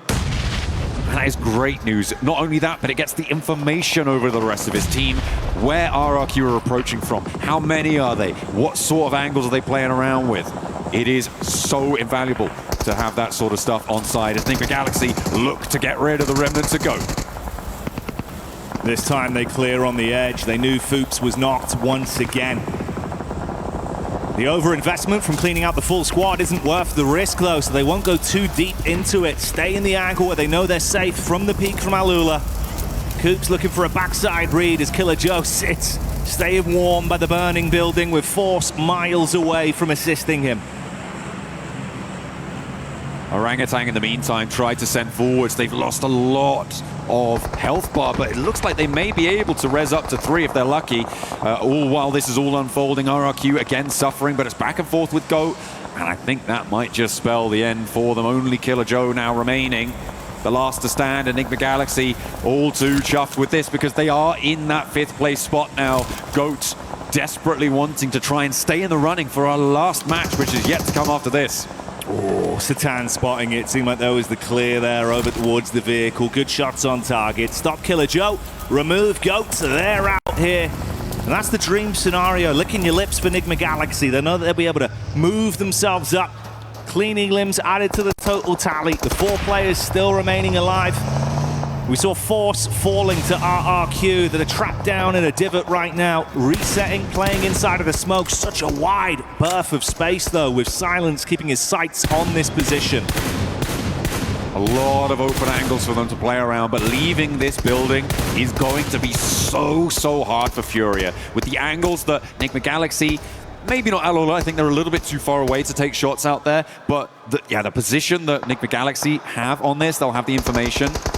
Actually, it might be pretty difficult for them to actually compete on that angle. So maybe AGAL could be more important on suppressing Furia's route out, but a swing down to the south could definitely be on the cards for Furia if they're able to find an opener, get rid of top in the process, maybe find a shot over towards Team Flash. So they do have options. But again, it just slaps bang on top of Enigma Galaxy right in the middle. And there's a big focus on the 5th place bubble with GOAT and Enigma Galaxy, but AGAL are there too. And they are right in that bubble contest as well. And considering how this one potentially could have gone for them with the run-up onto Aurora as well, could have been a very different game for AGAL. Surviving far later than expected off the awkward encounter with the nades that came their way. The backline play from Doc that could have spelled defeat. But ironically, it's Aurora that are down to just the solo outside of the zone, and AGAL that still look to fight on for another day. Top trying to creep up towards the hills here, but has to go open broadside towards Team Flash if he wants to make it. Furia up and into the foothills now. Yeah, I don't think the angles are there. Alula picking up more points as well. They're finding shots left and right, doing a lot of damage, but they have to crunch down south now. So leaving that position has kept them safe for so long. On the north side, continuing to just lose a player, and now they're down to 1. And they may not last too much longer. Indeed, they will fall. And it's Ulf out in 9th place. Finished off there as Devil from Reject gets that last shot in with the Mini 14. KRX being shut down as the zone nips at their heels and the fight breaking out all across the battleground. 4 Fribes coming alive once again. See you later, Top, as that's Enigma Galaxy with the spot from quite some distance. Up on top of the rock, Lord, living his movie. There could be so many free points to steal from the position they've got themselves into, John, and you can't get them out. Just not going to be available to you, not on the cards. 4th Drive still taking a little bit of punishment on the off angle, but they do have to make a move fairly soon. They have to get these reses coming through. Tops 4 Flash is doing a little bit of work at suppressing Furia's position, but we're hopping on board with X-Force Rejects. This is the team looking to try and displace Alula, or indeed anyone above them, off of that top 13 spot, but they have to leave here with GK in the way. That's made very tricky. 4th Drives of the long-range angle, but Kevin opens up the bidding. There is damage pouring in, but no knocks are sticking. Not just yet. Finally, the first falls, and now it's 2 of them left to try and put something together. So many of our squads going at each other right now. 4-5 seems to be taking the brunt of the damage as they fall one by one. Goodbye, good night. Reject could be going the same way as well as Geeky have overwhelmed them on the close quarters engagement and picked them off. In the midst of all this, we saw some pot shots hitting onto Enigma Galaxy and leaving them down to just one man. It's only Lord that remains up on top of the high ground. Some big shifts when it comes to the tables. As you say, Enigma Galaxy going down to 1 and AGAL breathing down their neck on location and on the points totals now. Goat dropping to 7th place as 2 teams have now pushed past them. Alola continue to climb and they make sure that RRQ is now a buffer place behind them, and Geeky could be next up on the chopping block if they can transition towards this low ground. So a lot of really important dynamics unfolding here when it comes to moving into this final game, and that is a helping hand of a circle towards AGAL. The benefit of Alula for so long finally starts to slip through the fingertips. Lord still in a position to play off the angle he secured for himself, whilst everyone else fights at the bottom of the tower, looking to climb over one another to guarantee themselves more from this match. Trying to stay as tight to the wall as possible as to not be shot from below or above. Ayala with a vehicle looking for the move round. Alula having to advance as well. You got the split on either side, it seems. A stereo rotate for Alula and Geeky. A two-pronged approach. See if the horns connect.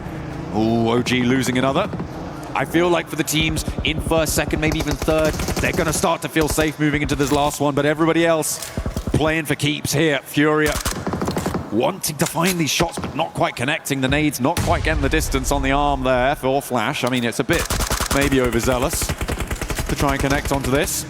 But both teams out of the zone need to try and regroup. And AGAL want to be the lobby commanders to make this one work. And Nade downhill has a little bit more legs to it, but doesn't quite find the target. Now Flash are up and into the hill, so it's just got a little bit more dicey. Keeping the pressure on either side. Nades towards the top for a peek over from Lord, making sure it's uncomfortable for him and the solo from AGAL that's looking to defend that engage from Furia. Surprise Flash is still alive, and Lord actually does get the peek in onto Furia. Still no trade back towards him. So although it's only a solo, Enigma Galaxy being a thorn in the side of the squads beneath them here.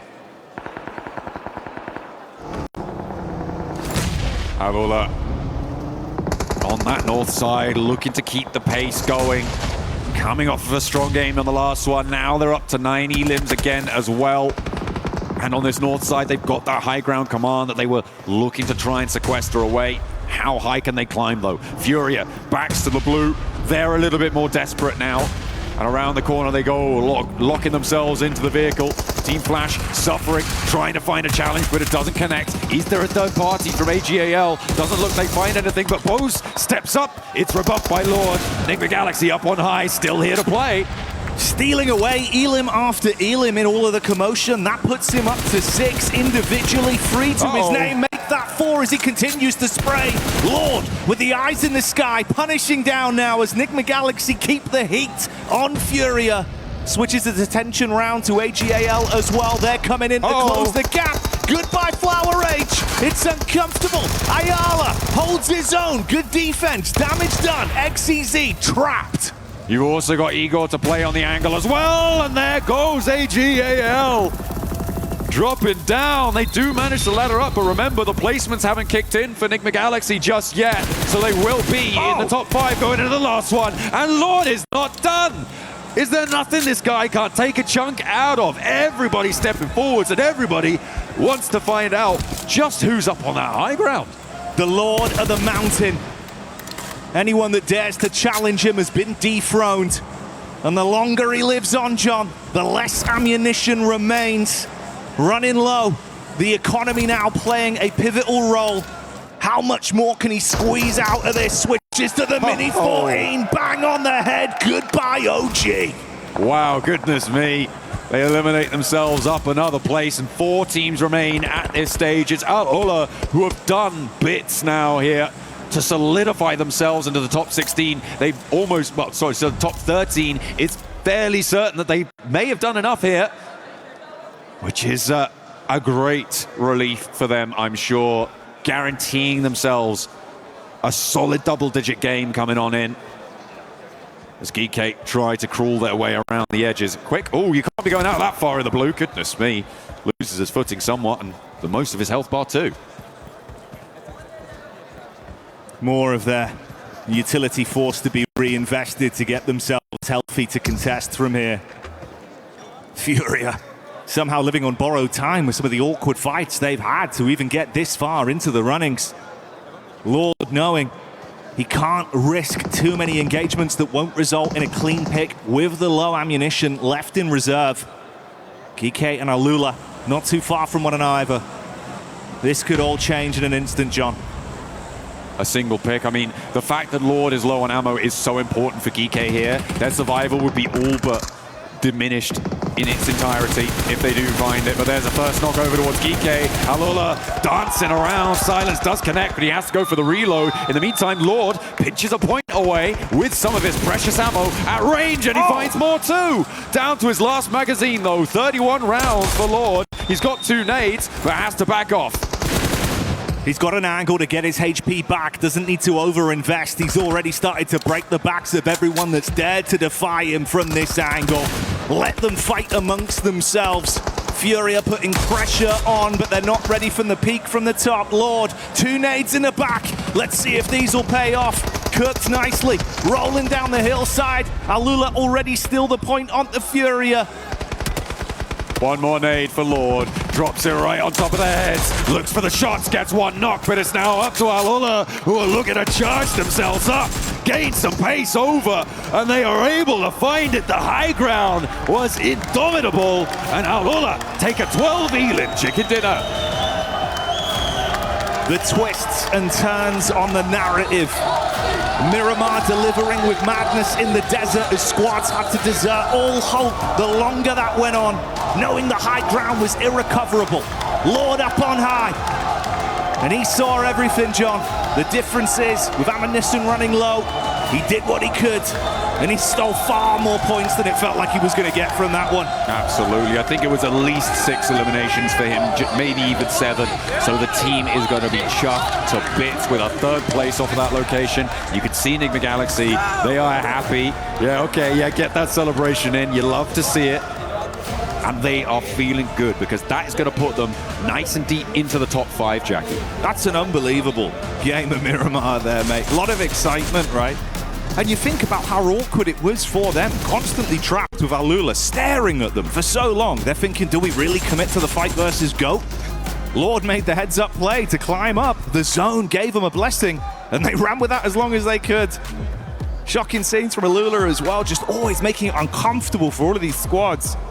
And John, I'm shocked Furia survived that long. I am too. I feel like they were really on their last legs for so many times. But to get to 2nd place is a real testament to their transitional ability. From that location on the southwest side, they picked their path well, taking that fight with Flash. It was stymied, it was corralled, but it was fought well and with good heart for Furia. Happy to see them getting later into this one. Alula, though, the big news here is, of course, their ascendancy away from that bubble at the bottom of the tables. And with a game like that, are they not too far off top 5? I mean, it's possible if they could do it again. I feel like there is potentially something on the cards. It would be a miracle. Hey, man, they said we can fix things in the last 2 games. That's 1/2 already secure. Have another big performance, give us another reason to get excited. Come out here and wax lyrical with the plays that they can deliver. It could all change. It's why it's so enticing today. It's why it's so explosive. These teams know. One mistake, you could have your key crushed and your dreams going with it. Yeah, 3 keys will be listed for destruction. By the end of today, we will have those 3 keys named and locked and loaded, ready to go. We are going to go and take a look at some of what our sponsors have to say before we come back with our final match. So do not go anywhere. We'll see you guys in a few.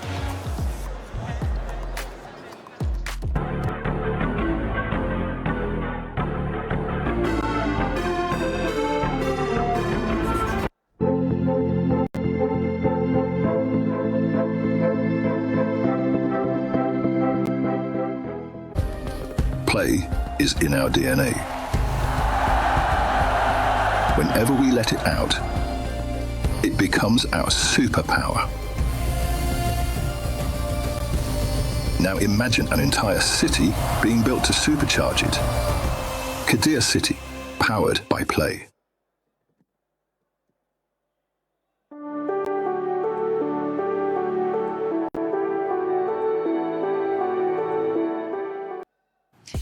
All right, we popped on over to the SDC Arena for our final CC update, and I managed to grab two people to help us talk through everything that we need to. Of course, we have Ginny, but we're also joined by Blaze. So, Blaze, let's start things off by breaking down what's going on here on your stage. I mean, so it's absolutely insane. You know, when it comes down to the CC, you got 3 teams here that can really make a run for those club championship points. You got Falcons, 100 Thieves, and FaZe Esports. So when it comes down to those squads on your stage, they're going to be getting some help over here.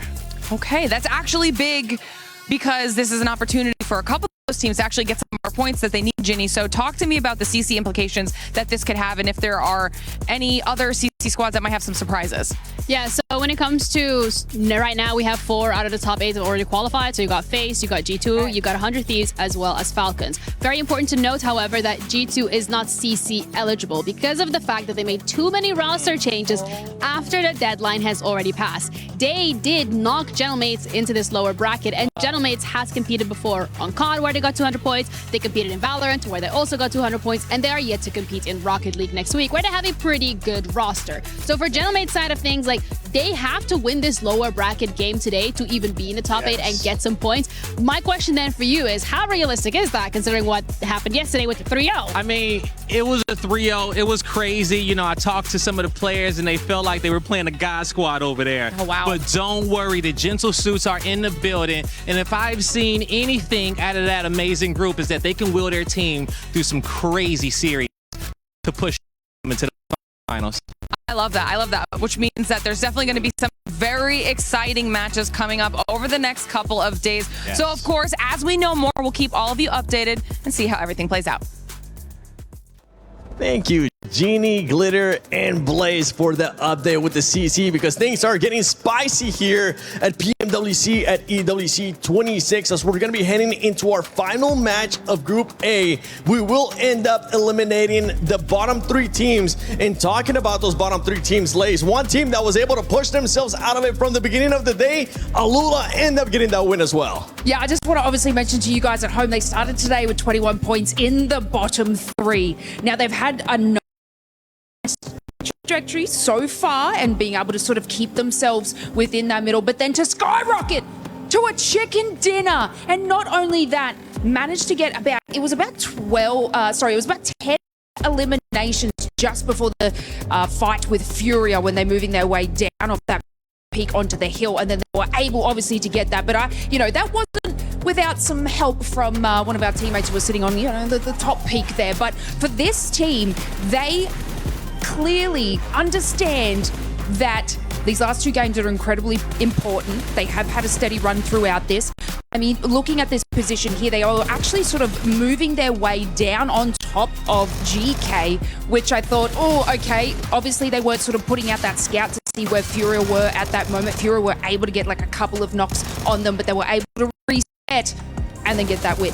I have no idea how Fury just kept getting back up. They get knocked back up, knocked back up, knocked back up, and they got really deep in that game. I did not expect them to make it actually to a top 2 finish. That is very impressive. Just highlighting how relentless Fury truly are here, representing Brazil in Paris for PMWC. But the finishing moments here, Yasa giving it his best shot. But Lord in particular, here Niptura, oh my goodness, making it rain from this peak finish with that mini 14. He was holding onto his resources for as long as he really could, but eventually the circle had a different plan in mind. No, he was exactly the right teammate to be up on top there, right? I think he was really, really good at sussing out exactly where everybody was. He was really good at getting those nades. Some of them went a little long, but a lot of them were right on target. I love the mini that he had as well. That was a fantastic weapon of choice to be up there. So all around, a really, really, really, really good play coming in from him.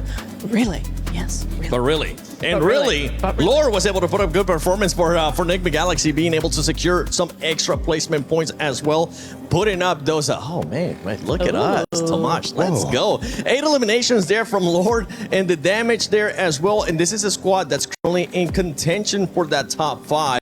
and they were securing the top of that mountain. Yeah, I mean, it was great to do that 3-1 split. That's what they had in the mid game. 3 players down below in the thick of it, fighting all the teams. There was Alula, there was even a side of Go at one point just coming their way. But no, Lord was trying to keep his teammates safe, but he could only do so for so long, right? Eventually, teams are going to be encroaching on his 3 teammates. They get eliminated, and then Lord is alone. I like what he did because he knew he was limited in resources, right, Nipchira? He was not able to really take too many shots. He just held on to those resources until the very end, where he could maybe convert that into a chicken dinner. As you know, that didn't happen. But Podium, as a solo, that is huge regardless. Huge indeed, as we're going to be taking a look at the overall. And I want you to keep in mind, top 5 go directly to the finals. Bottom 3 gets in home, and the ones in between get to go to survival. 4th thrives, still in the first place, but just like actually, let's just focus on 4th all the way to 9, because 4th place with Aurora Gaming, they have been playing great today, but they just haven't been able to create such a big gap, as they only have 82 points, 4 points more than AGAL in 6th place. No, they do. It's going to be interesting. I have noticed that Aurora have been stepping up, right? They felt that pressure a little bit. They've realized, like, oh, it's not really going our way. We got to up our game a little bit. It is working now. So they are at 82 points. Yeah, it's still going to be all down to the wire in this last game, but at least they're already there. You know, teams like Team Flash are also already there, but 2 points ahead of AGAL. GOAT team as well. Furia climbing up those ranks. They were not in 8th place a few games ago, Max. Yeah, I mean, really looking at the teams in the top 5, 4 thrives, they're safe. We know they're going to make it. They're going straight into your PMWC Grand Finals. Orangutan, I would say, also somewhat safe, right, going out to this one, because right now they're above the likes of Nigma Galaxy, Aurora, Team Flash. We're looking at Aurora Gaming and Team Flash in particular here. They need a big game, Lace. If they do not get that performance here, all gamers, GOAT team, Furia, you know they're going to chase them down for that top 5. Yeah, they need to make these opportunities for themselves, and what we're seeing a lot of teams do is kind of letting just the cookie crumble how it will. These players need to start obviously creating these opportunities and making the lobby play to their way. And I must say that from that game, Furia did that. I would kind of call them like the mountain goats of PUBG, because what is with them being able to scale up a mountain, absolutely decimate in every way, which form. But it's good to see Alula here, obviously moving up with 63 points, definitely securing that place out of the bottom 3. Now, I do want to sort of touch on, I guess, a little bit more of like Thunder talk. Out of that game, this is crunch time for them. They're under pressure. And look, they had a push from Aurora in the building, and they showed no presence, Max. They just sat down there. They didn't create any space, no presence, and got absolutely rolled by Aurora. Yeah, they have the cloak of invisibility, but no one told them to take it off right now. It's time to take it off. They're looking at this one. The point gap is 12 points between X-Force Rejets and RRQ. Yeah, I would say you are teams in the bottom 3. You have to hot drop RRQ. I'm sorry, it is time. If you don't do it here, you're going right home right away, straight to Charles de Gaulle. And as we know, that is not where you want to be. We usually hate to see the hot drop, but in situations like this, do it. You gotta take destiny into your hands. And yeah, you're absolutely right, Lace. They have to do it. Yeah, and look, this is what I'm saying, where create your game. Make these plays to position other players into moving and having you create that space. Like, even if they were to look at, you know, players like Alula, who were in the bottom, they actually forced GK to rotate into Furia. They made that play, and these bottom teams need to be able to do that as well. Yeah, they need to be able to do that, and they need to be careful with teams that are going to be towards the top, like none other than who's that? Who's this? Oh, it's the best content creator for Pubg. Come up here, baby. Come up here. You know what? You don't even have to go that way. Just step over the chairs. You got this. Hey. Cool. The beast with 4 thrives currently in first place. Oh, put him on. Put him on. Oh, you should. I would have brought mine too. But my Naki is here, and Naki, the team is currently sitting in first place. How are you guys feeling? Alhamdulillah, we are feeling great. We are having a great moment. Ooh, yes, you guys are. You guys have OG currently chasing you for that first place. Whoever gets first place gets to crush some keys. But how are you enjoying Paris so far? Paris has been really great for us. The weather here is so beautiful. The city is so beautiful. We are really excited to visit the sites. You're really excited to hopefully end up lifting that trophy. Max, you got any questions for Naki? What do you think of French people like myself? The locals. Bonjour, do you like bonjour. That's my question. Thank you very much. That is a great one. From what you guys have seen, going back to the game, from what you guys have seen so far out of day 1 and day 2 here, has there been anything that ended up surprising the squad? OG has definitely been a surprise for us. Like, they're playing really good. Their decisions, I haven't really looked at them that much, but their decisions are really good. Yeah, their decisions have definitely been good. And for everybody currently watching, don't forget that you can fan experience, because it is gonna be open from August 11th through the 16th. Go enjoy some of the exciting activities, not only Pubg Mobile and Naruto Shippuden, the amazing collab that we're doing, but also Pubg Mobile, Spider-Man, everything cool going on there. You can earn some exclusive rewards, so make sure you check that out. But yeah, I'm with you, Naki. I mean, I'm with what you were saying in regards to OG has been able to surprise a lot of those teams. And then towards the bottom, you're seeing some teams that I thought were going to end up performing better too with extra rejects. But with this one, who's going to be your top 5? I mean, it's pretty much said, but who is actually going to be your top 5? Tell me your predictions. I mean, there's only last match remaining, so I don't see that there are going to be a lot of changes to the top 5. But the teams on top 5, yeah. OG, definitely. Fourth Drives, as we know. I mean, you kind of have to pick them. Come on now. Yeah. And Aurora is playing really consistent. And I hope FL qualifies. They are really my best friends. And one remaining? Yeah, one. I think, if I'm doing the math, Max, math right? One more? Yeah, OG one more. Be good, yeah. OG 40, FL, Aurora, and KRX. Ooh, oh, nice one. KRX. Okay, I thought you were going to go with a different one like Enigma Galaxy, but thank you so much for joining us. Lace, Max Benatura, myself, 7WG. But ladies and gentlemen, it's time we go into the final match of Group A. Who's going to end up winning it? Who's going to end up in the bottom 3 and get sent home? Let's send it over to none other than John Allen and Jackie. Oh yeah, it's time to get stuck into the final map for Group A. 3 teams on the chopping block, but those initials yet to be carved. Who will be taking up that chisel and taking down their opponents? Only time will tell, and 5 teams will rise right to the top. Cream of the cream, or creme de la creme, as they say here in Paris. Maximum way. That's what I'm expecting to see here live in Paris. It's going to get explosive, John. It's going to get enticing. And from what we've seen over the course of the day, it should all build to an absolute blistering affair here. It's a culminating game. Our last battleground, Miramar, once again on the cards. And you're right. That sharpened steel of the Butcher Blade is getting ready to chop. And those keys will be crushed. Barney will be there on stage, literally grinding all of these teams' efforts into a pulp. Well, not all of the teams. No, those teams. Yeah, just those teams. I see. Yeah, okay. All of those teams. You're getting ahead of yourself. Sorry, man. mate. Yeah, I know we've got to chuck most of them into the grinder. Only one key will eventually remain. But we've got to get there first. And we've got to do it bit by bit. It's incremental, you know. But we do get to do 15 at once over towards the final. So make sure you're going to check that one out as we take our final steps onto the plane with Group A.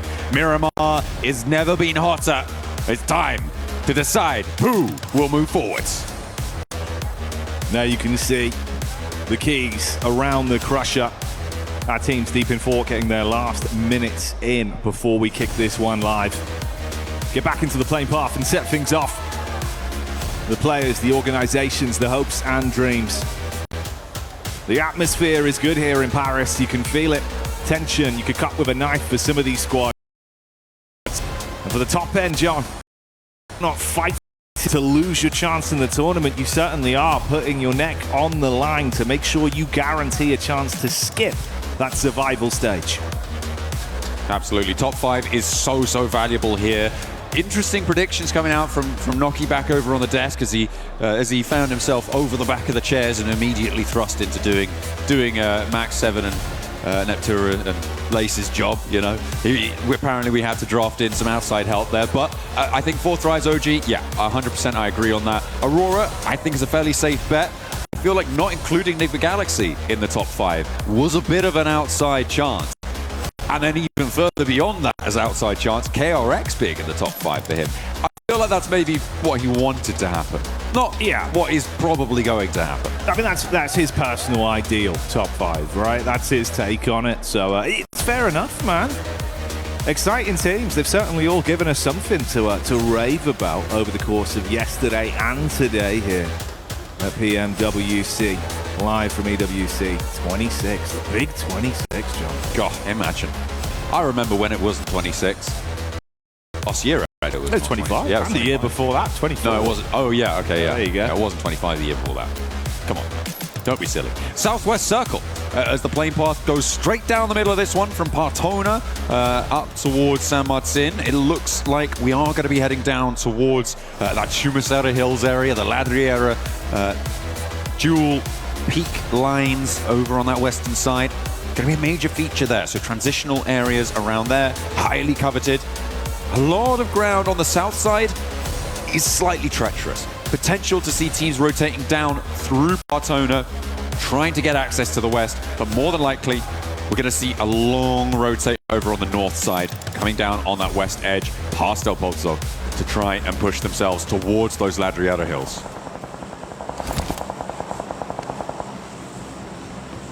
With the stage set and the potential for the best, and the squads at the bottom established, so you know what results we'll be looking out for on this one. We'll delve into it and get an eye line. We heard the analyst saying at times like this, you need to really invest that risk versus reward.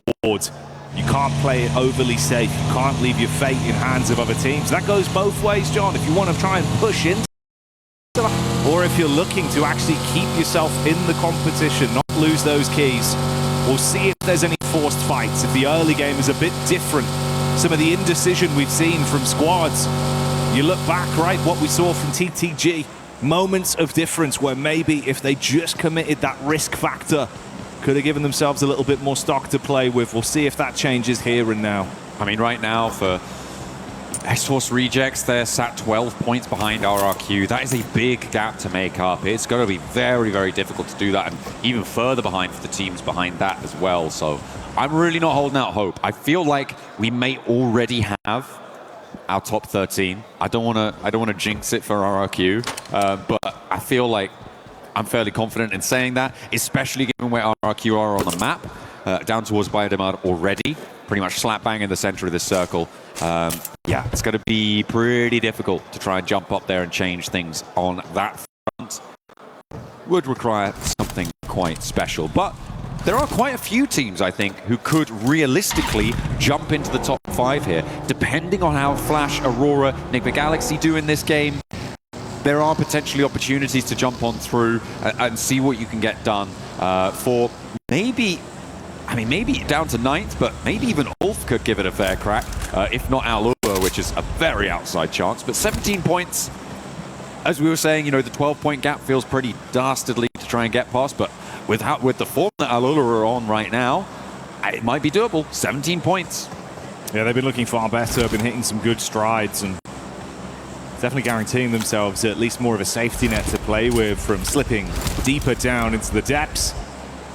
Rising, though, and attempting to climb does kind of rely, like you say, on a few of our squads that have been those point vacuums, those absolute hoovers towards the top side, effectively just falling early, having some kind of breakdown that opens that door for an overlap for a squad to find a way in.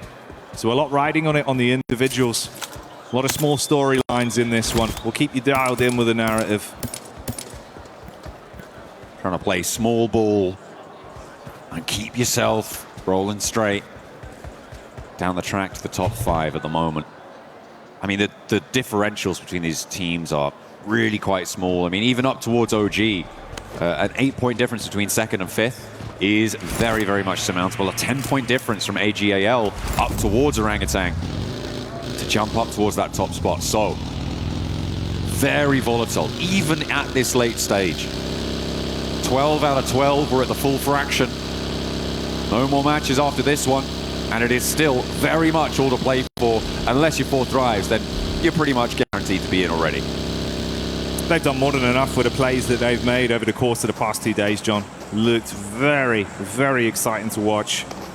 it would be a real shame not to have them there, to be honest, mate. I feel like it would be a big blunder.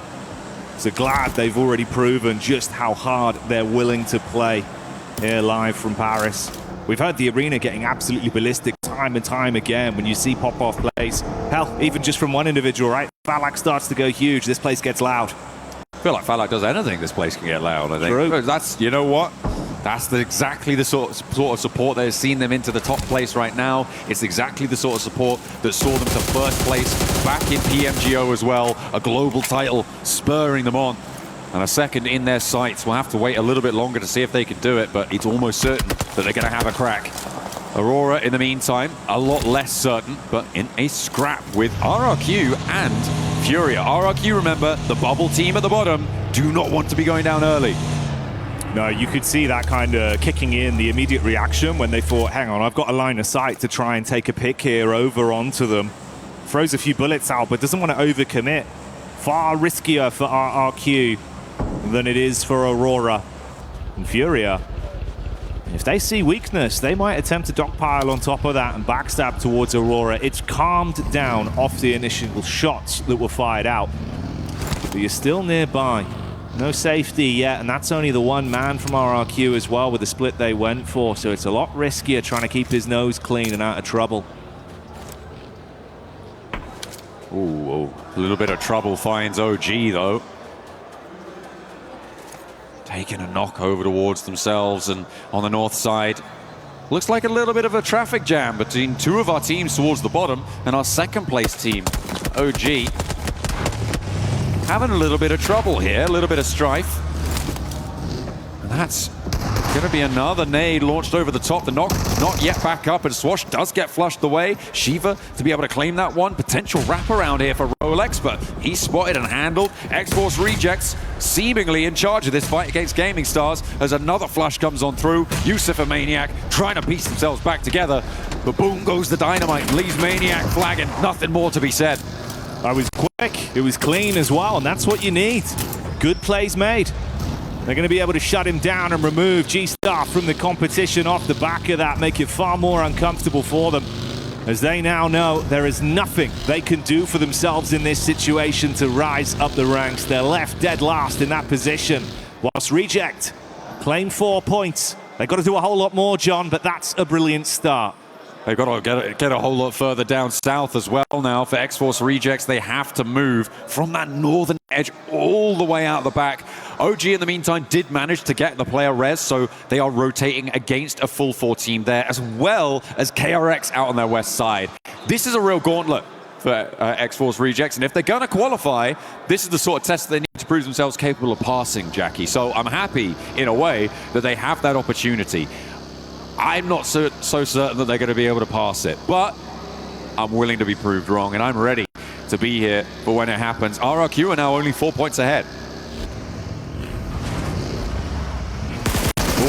KRX on the ramp over the top, hitting the show-stopping plays, but can they actually punish with the shots? Close quarters combat from Hooksy, good for one, but a right hook straight back in his face.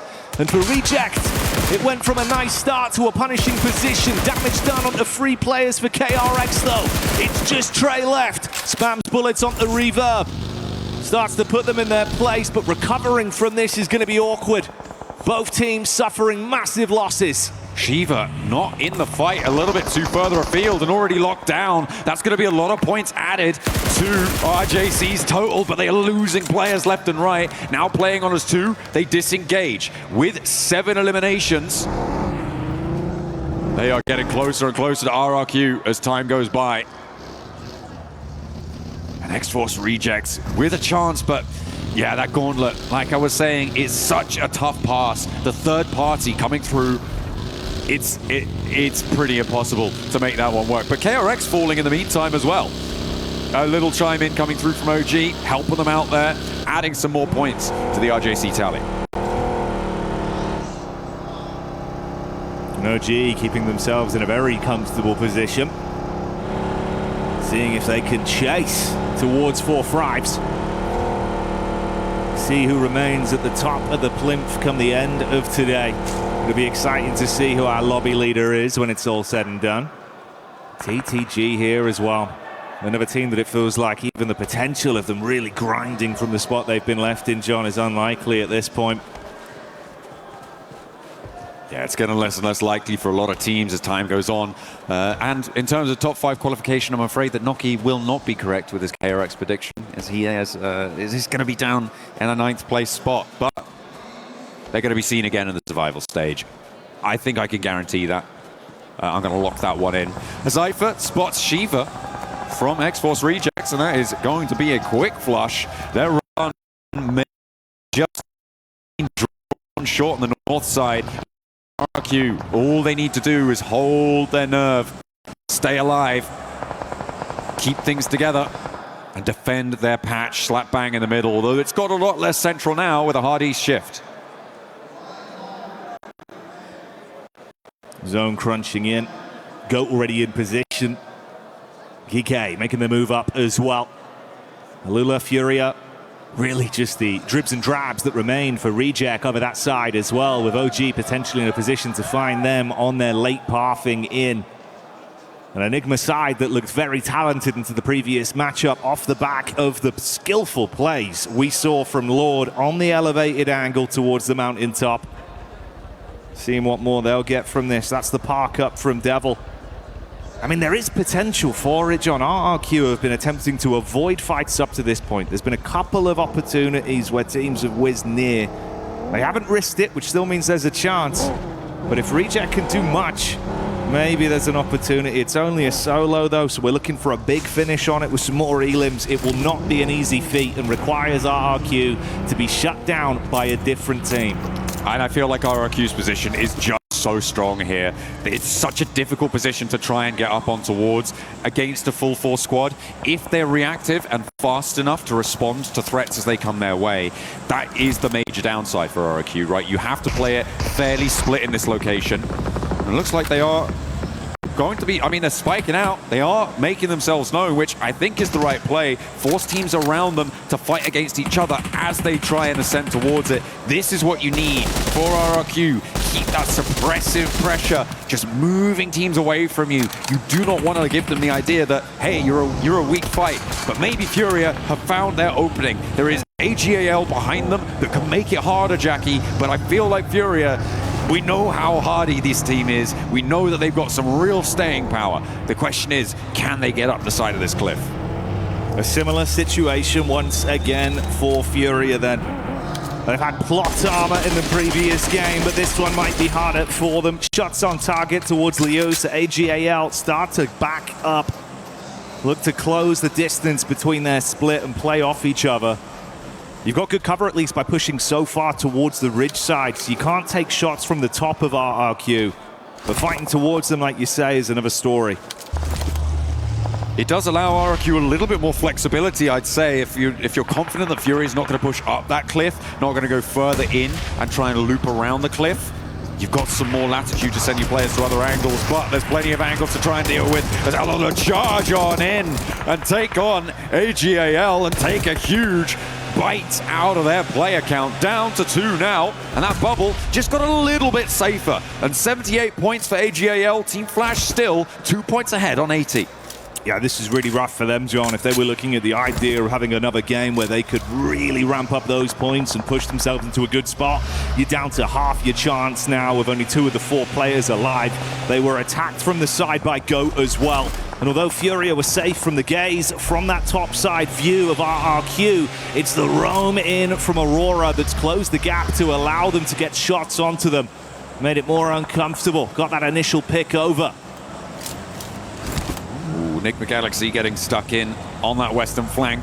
They are kind of outside in the cold right now, behind 4 Thrives, but getting a pick onto the open is good, but they've lost Coops on the back line, and he's all the way out in the blue, Jackie. I don't think that they're going to be able to get him back up there. Devil is keeping him company. Zypher in a real sticky spot, so it looks like that trade will be evened up. So 2 of our top 5 teams taking 1 player out from either side. And it is Devil who picks up the point there. Adds them up to 44 and a little bit closer to RRQ. So now you're still not worried. That feels like a little, little subtext storyline. We'll keep our eyes on it. It's not super likely with how it's going. Okay.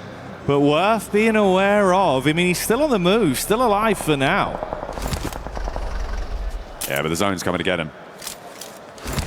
He made a deal with himself to be able to get away with that one. I mean, RRQ with the assist from the high ground, suppressing the angle from Nigma that was completely had him dead to rights.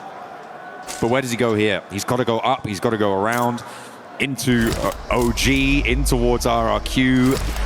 And there's not really a good choice here. It is stage 4, so the zone is quite survivable. So yeah, okay, go for a long wrap. That probably makes more sense on it. Drops that adrenaline in as well, maxing out the stims, get as much healing as he can get. We'll see how that pathing goes for him once he gets himself back into the zone, sustaining a decent amount of damage, but he had a few meds to try and buffer it out. Not easy though, not comfortable. 4 Fribes with IQ getting line of sight again to re-engage, so a bit of pressure applied from them.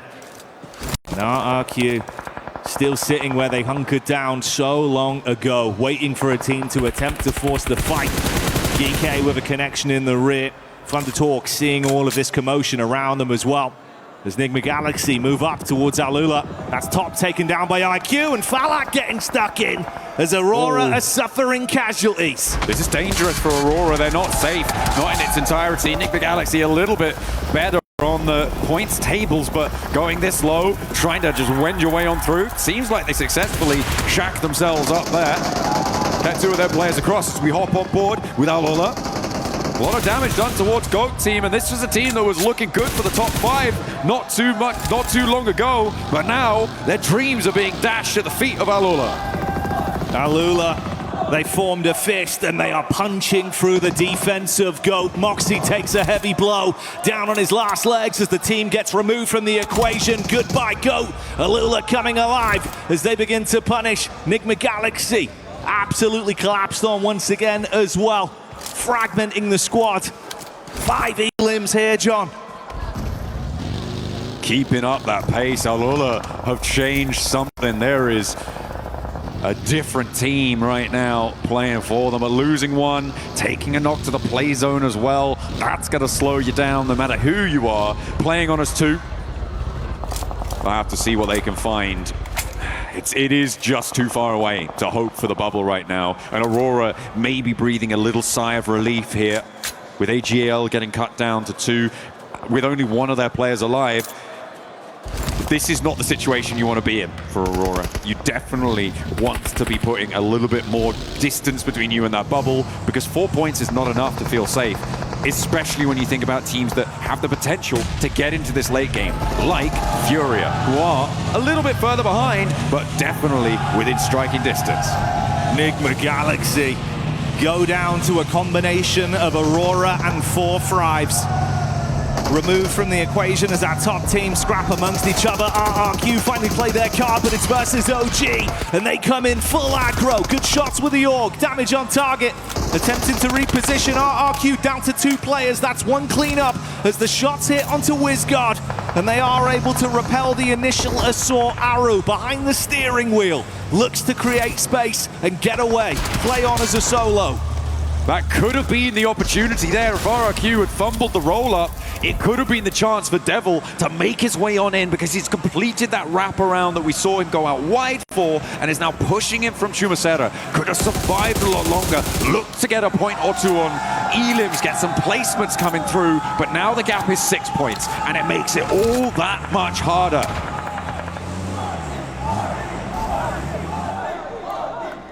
And in the conversation of who'd be on top come the end of the day, it's 4 Fribes that are once again getting the crowd hyped up with the plays.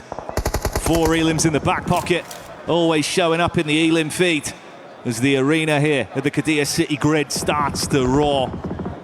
And Devil did make it in, like you say. RRQ found 2 picks onto OG though, and they're looking for the full flash back over. Aru's got something to say about it. Good for a clash up close. They're trying to force him out of the building and do so. Orangutan out of the running now as they'll be left in second. And RRQ, another point added to their tally, pushing themselves further and further away. Not too long from now, it could be the GK are up on the chopping block for 4 Thrives. The next challenge over towards RRQ. A nade from Lapar. This is the star player that the desk was talking about, bringing him up as a real clutch potential. Let's see if he's got a little bit more left to give in match 12 of 12.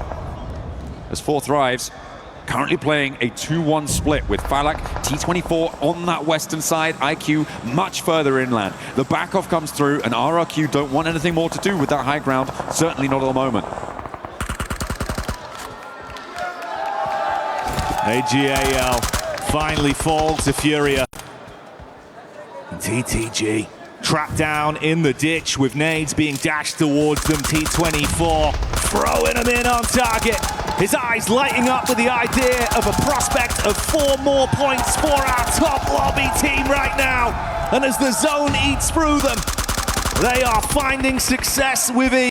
Oh, T24 though stays a little bit too long. There is a response finally from Thunder Talk. AJ manages to thread that one through. Furia are getting picked apart in the meantime on the south side as Alola keep chowing down with their 2 players alive. The rest comes through. Falak wants to suppress the rotate, but Thunder Talk have already lost 1 forwards. This is a wild charge from Falak. He is so overexposed on the hilltop. I'm surprised he didn't go down before. And RRQ are going to chime in. So is Doc from Aurora. Putting them back in their place. They may have broken the sentry, but you cannot get a little bit too ahead of yourself there. Either way, they've done enough. They will be top spot by the end. 10 elims and 1 representative of the squad still alive and kicking its IQ that was down towards the low ground, so he's safe. Doc watching that angle, like you say, they just hard commit, wanting to get the extra points and prove that they can bully this lobby.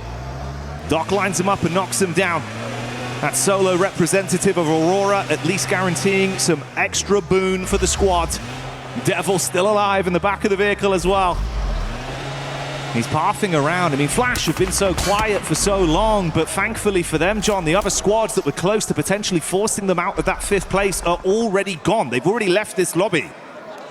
Yeah, it's going to be nice and safe for them to feel like there's really not much to challenge them, as Alola also bite the dust. But they've done enough to see themselves into that survival stage. It's likely that the tables have started to solidify. The only moving part here is Devil, and he is caught between a rock, another rock, and several hard places. It is a tough approach from this north side, and it needs RRQ to start going down because the placements are already at 2, which means that even just surviving is not going to be enough for him. And he goes down there. That will be our bottom 3. Locked in, Jackie. X-Force Rejects joins Thunder Talk and Gaming Stars taking the tumble down. So it's all up to the points now. Who's going to finish and where is it going to be? Those keys now guaranteed to be crushed, but the dreams live on for an RRQ side that fought for their right to survive here. Another blow back over to Aurora as Doc is shut down. And they're looking for even more. Eyes honed in towards the setup from the 2-2 split of Geekay. Our final decision comes down to who takes the chicken dinner then between these 4 remaining squads. Geekay with this most central position, Flash with the high ground. As you said before, been fairly quiet over the course of this match so far, but they are starting to extend their influence now. Geekay in the more central spot, as I said before, but they're much more limited in terms of their maneuverability, in terms of their flexibility. It's a question of if they can force the other teams around them to fight with each other, or in the other instance, allow a team to just get straight up close to you. Now with Team Flash within nading range, it's going to get so much more hard for Geekay to hold off this location.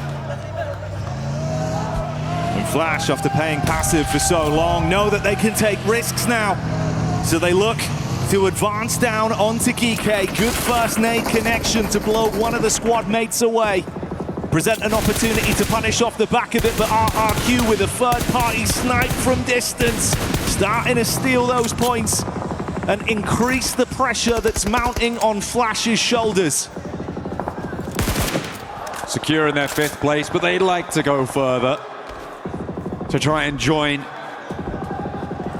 on the point scoring, a little bit higher up on the tables. 4 Thrives, OG, Aurora, Enigma Galaxy, these 4 teams pretty much. Yeah, no, they have made it into those grand finals directly. Flash will be joining them as well.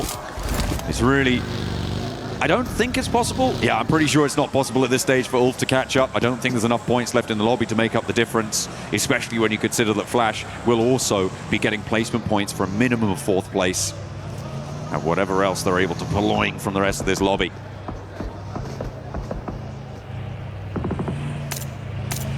Just about the showmanship at this point. Giving themselves some extra confidence going into the following games. Knowing you've got the comfortable nature of skipping that stage and coming back in to play your best. GK inside of the split as they're set up, waiting for the advance to come in from Flash. On that northern side, they've got that line up. They're allowing the teams to their south on the low ground to figure out how they want to try and manipulate this one as the nades keep rolling down the hill towards GK, making their life very troublesome. Yeah, Ragnar out in the open is not going to last. You can't really step out for it. And they add another point. Racking up those elims, finding another knock over towards Kevin. And this might be the final dispatch for GK, who will sit right on top of that bubble. A lovely nade posted on through, stops them dead in their tracks. But the 12th place there is going to be locked in. RRQ will be jumping over them with the placement points that they have earned, leaving GK on that bubble, but nevertheless still in survival stages, which is more than could be said for the 3 teams beneath them. Their keys will remain. And RRQ just proving that they've still got more to show over the course of the competition then. Something that might give them an extra air, an extra reset, some wind under their sails once they get into that survival stage with the pathway they've guaranteed themselves.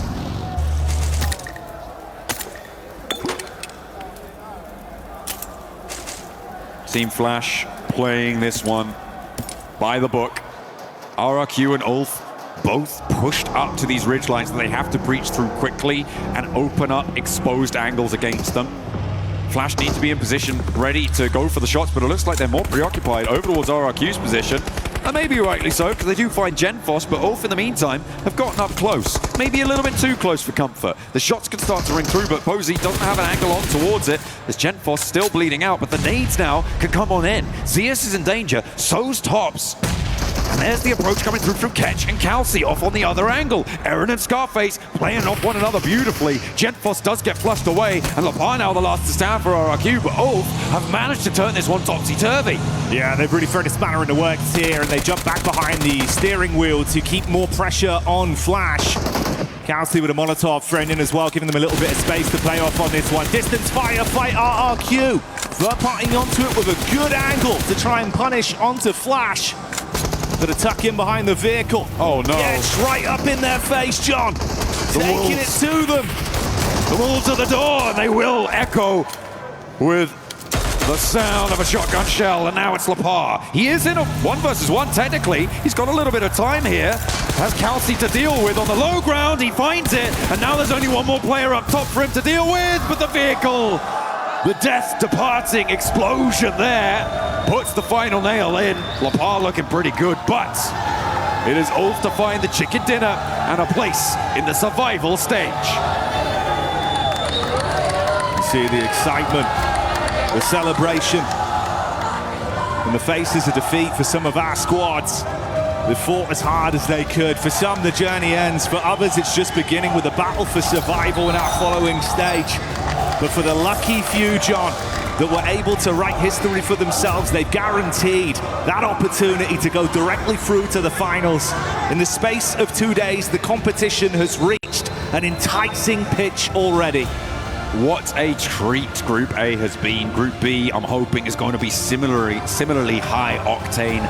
That would be fantastic. We've got 2 days of survival beyond that as well, where we'll see the returning middle cadre of teams that played in both of those groups as well, joining once again for another shot at those grand finals. And I think that there has certainly been some phenomenal turns of events here. 4 Thrives have proved themselves to be deserving of that top spot as well.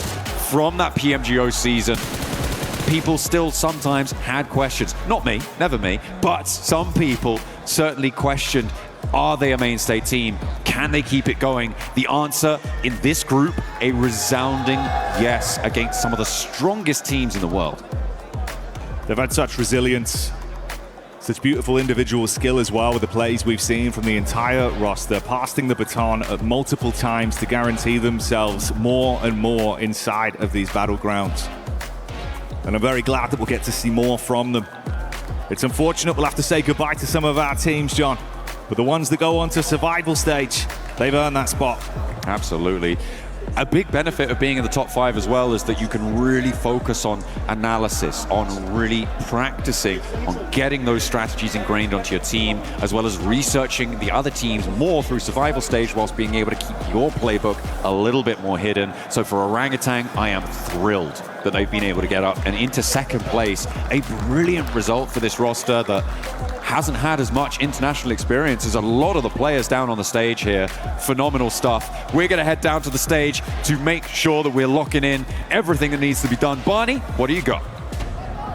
Welcome back to the main stage. Of course, taking the top spot in groups from Group A is 4 Thrives, baby. What an amazing performance. The crowd are behind you. That's got to feel good. Now, IQ, let's talk a little bit about stepping into these 2 group stage days and dominating. How does that feel? To be honest, we are not really proud of our performance because we missed a lot of chickens and we will improve in finals, inshallah. Wow, okay. I mean, still placing in the top spot, but still things to improve on. I like that. Now, Falak, the expectations for you guys is pretty high, okay? Coming off the back of a PMGO victory, and now here, you guys must feel like you're in a really good position to take top spot. Did you exceed your expectations by placing first in group stage, or was this the plan the whole time? I mean, it's amazing to finish #1 in group stages as well, but the main goal is finals, and our goal is to finish #1 in the finals. So we can win back-to-back championships and make our name in history.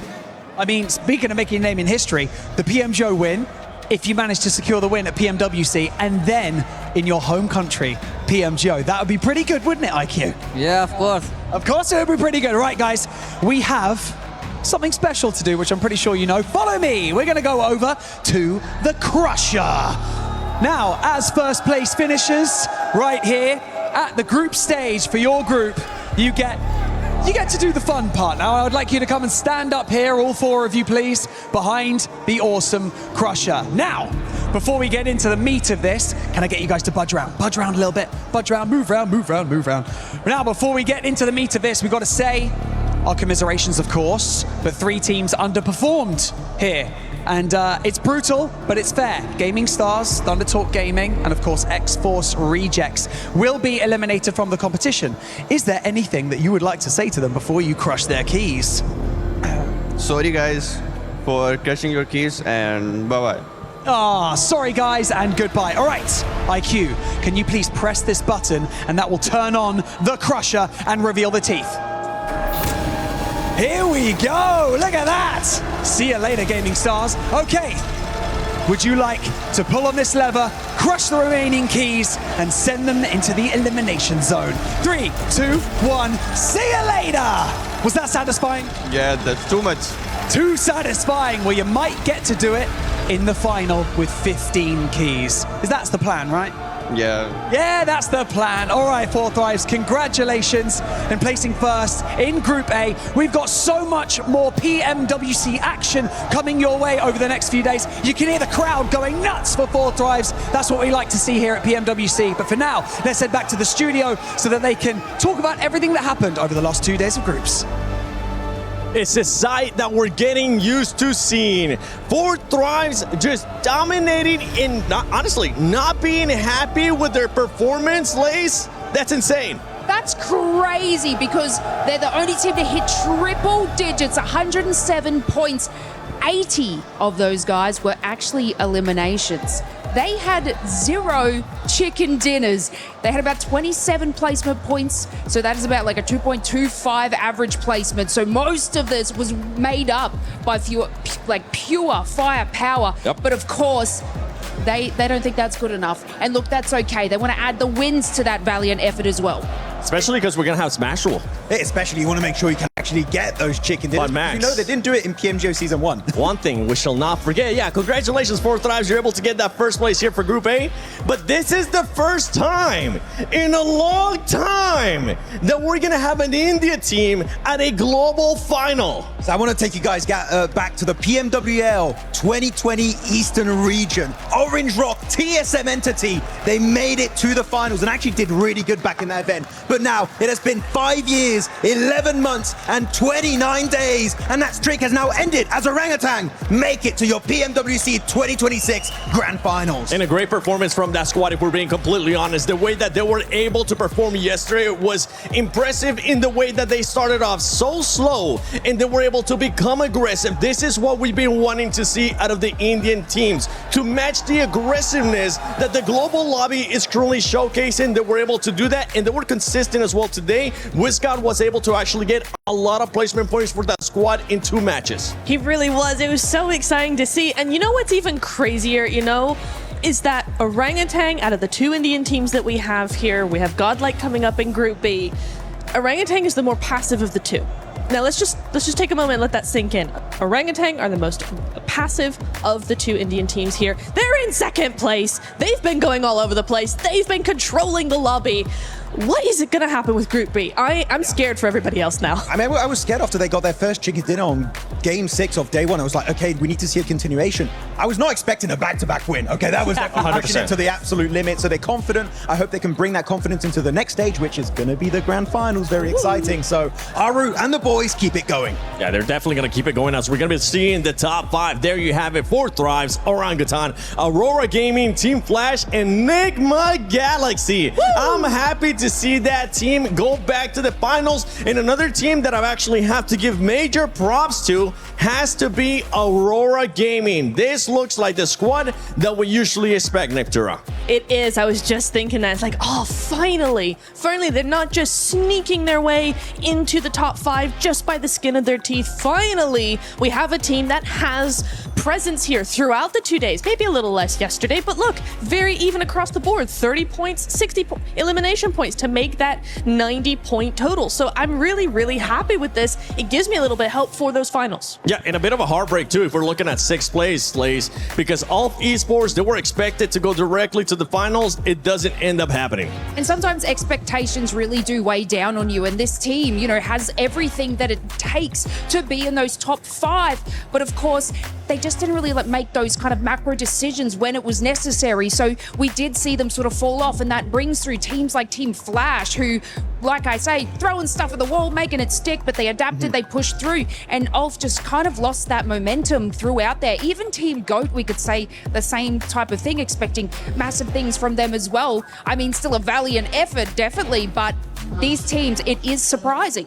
Yeah, I mean, look, and also on the first page for a quick second, we had 80 eliminations from 4Thrives. They had 20 more eliminations than the 2nd place at the squad in terms of eliminations, which is Aurora. Absolute raw domination from these guys. Though on the 2nd page, heartbreak has been created for some of these squads. X-Force Reject, Thunder Talk Gaming, Gaming Stars. That is the end of their adventure. Can I just take you on a little bit of an emotional journey for X-Force Let me get ready. Rejects, guys? Take us on it. Now, I was watching Devil's little health bar surviving for so incredibly long in that last match. This was after they just obliterated Gaming Star. They set a trap on KRX, and the Shiva was able to escape, got picked off by 4Thrives, and Devil's just traveling around in the vehicle trying to hold on for dear life, but obviously couldn't cement themselves and put themselves in that position. They were able to get 8 eliminations, and they just had to hold on for a little bit more placement, and they could have overtaken RRQ. But of course, that's not how the cookie crumbles. Yeah, that was such a sad story. I know. It's not how the cookie crumbled for some of these teams. We saw that squads that are also going to be going to Survival Max, Besides Ulf, which team are you surprised by that is actually going to be going to survival? I mean, Ulf, of course, as you said, but Furia. Like, sorry, the opening day was just not there, but it's fine because you guess what? We got the survival stage, and I think that this is a team that, despite being very aggressive, don't have a massive ego. I think they're willing to reconsider how they approach PMWC. They took a massive L here multiple times this year, right? Not able to really quite make it to second or first place. We had PMGO Season 1, we had PMMI, the Macau Invitational. But you know what? I think here in Iptra, they're going to come back swinging with a vengeance in that survival stage. Oh, absolutely. We definitely saw some really cool stuff coming in from them today, just a little bit too late. Yeah, so maybe survival stage, they'll just start that same track from the beginning and we'll have a much better result for them. Yeah, I think there's a couple of teams that we could really talk about because there was some definite surprises here. Which other team surprised you? For me, KRX. They were top 5 at the end of yesterday, and they just were non-existent. We could see them trying. There was, a few eliminations over onto the edge there, different sides of the mid game into the late game. They were trying to do something, but they just kept getting caught out. I think they were just too hesitant. They weren't confident enough, and that really ended up messing with them. So for me, definitely going to the survival stage, again, same as Furia, they need to just start that from the beginning. Another big upset, actually, I want to bring up before we wrap it up on the desk here, is actually GOAT Team, right? They were so high up on the... They were second place. They were in second place, but not only that, they had 2 chicken dinners. You are part of the few teams that didn't qualify, and you have 2 chicken dinners under your belt.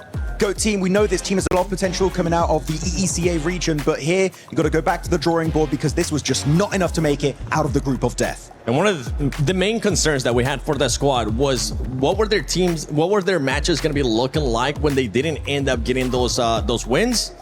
Well, we ended up getting the result for that, and now we're looking at the daily MVP, which is just such a big, take this, because you're not going directly to the finals, and it's none other than Aaron, Max. Oh, why you got to throw that to me? I like Aaron. He's really good. I feel bad for him, but you know what, Aaron, you're really good. You proved it once again. You've got to come back stronger in the survival stage, which that one's going to be stacked because all the teams that also failed in Group B are going to be there, so everyone is going to be aiming for that heavily contested top 6. That's going to be the main one. Here at Group A, we have talked about it multiple times. It did seem a little bit more passive than what we're expected to at a global event. I feel like with Group B coming tomorrow, make sure you guys tune in because Group B, I got a feeling, Lace, it's going to be a lot more aggressive. Yeah, there's going to be a few teams that obviously we've seen, other teams in their region perform incredibly well. And now we're going to have teams that beat them in their original region come to play in this lobby. So it will be incredibly spicy. It will be spicy. Who's going to end up joining the squads that are now in the finals? Who will end up going to survival? And then we'll figure it out in Sunday. Who's going to get those keys crushed? Coops, man, once again, we got to give this man some extra props. I feel like that is such a big difference for the squad of Enigma Galaxy, and you can see it because he's just able to secure points that they're usually not able to with their sub 8-0. Yes, I mean, when you look at the overall strategy from Enigma Galaxy, I would say it's the same to what we saw from them back in PMMI, back in PMGO Season 1, right? Going for those 2-2 splits, that's something they've done before. But Coops enables those players to just level up to the next level and actually work on a global level. So right now, I would say Coops is like the main reason why they've been doing so well in this group. And going into the finals, Enigma Galaxy, if they maintain what they've done so far, a Mina win, that could be in the cards. Ooh, a Mina win, maybe a top 3 as well. You got to think about, we're talking so much about Coops, but we want to see Satan, Lord, step it up as well. We do. I mean, we did see Lord in that one Miramar game coming clutch, but, he kind of had the high ground, which really did help him out a little bit there. But yeah, Satan as well. We really want to be able to, go, where is he? What's he doing? There he is. As we look at the top 5 players, and it is going to be Falak with the #1 spot, 25 eliminations, 5,000 damage. Hello. You got 3 players or 4 thrives on the top 5 players, by the way. Excuse me. And talking about that, I want you to look at number 5 because T24 was not happy with his performance earlier, especially from day 1. And he looked at me at the beginning of the day and he said, 7, today I'm going to show up. And boy, did he end up showing up. I have so many kudos to give T24. I don't know where he He's is gone. now. I think he's gone. Aw. But T24, this guy has been so amazing today. I've really watched him step up. I've watched him throughout the years. I used to coach the guy. He got us to PMGC in 2023. I'm so proud of what he's been able to do here with this team. It's really, really good. And yeah, to just see him be able to pop off the way he has as a fragger, as that support player as well, has been really great to see. So big kudos to him. As Blank says, T24 shuts the door. He does. Not only shuts the door, shuts the little box of loot on the other enemies and sends them back to the lobby. With that said, ladies and gentlemen, this does end up concluding Group A. It is none other than Lace, Maxman, Neptura, and the 7WG. Don't forget that tomorrow is going to be the start of Group B for PMWC at EWC 26. Tune in. We might get more surprises. That was payback.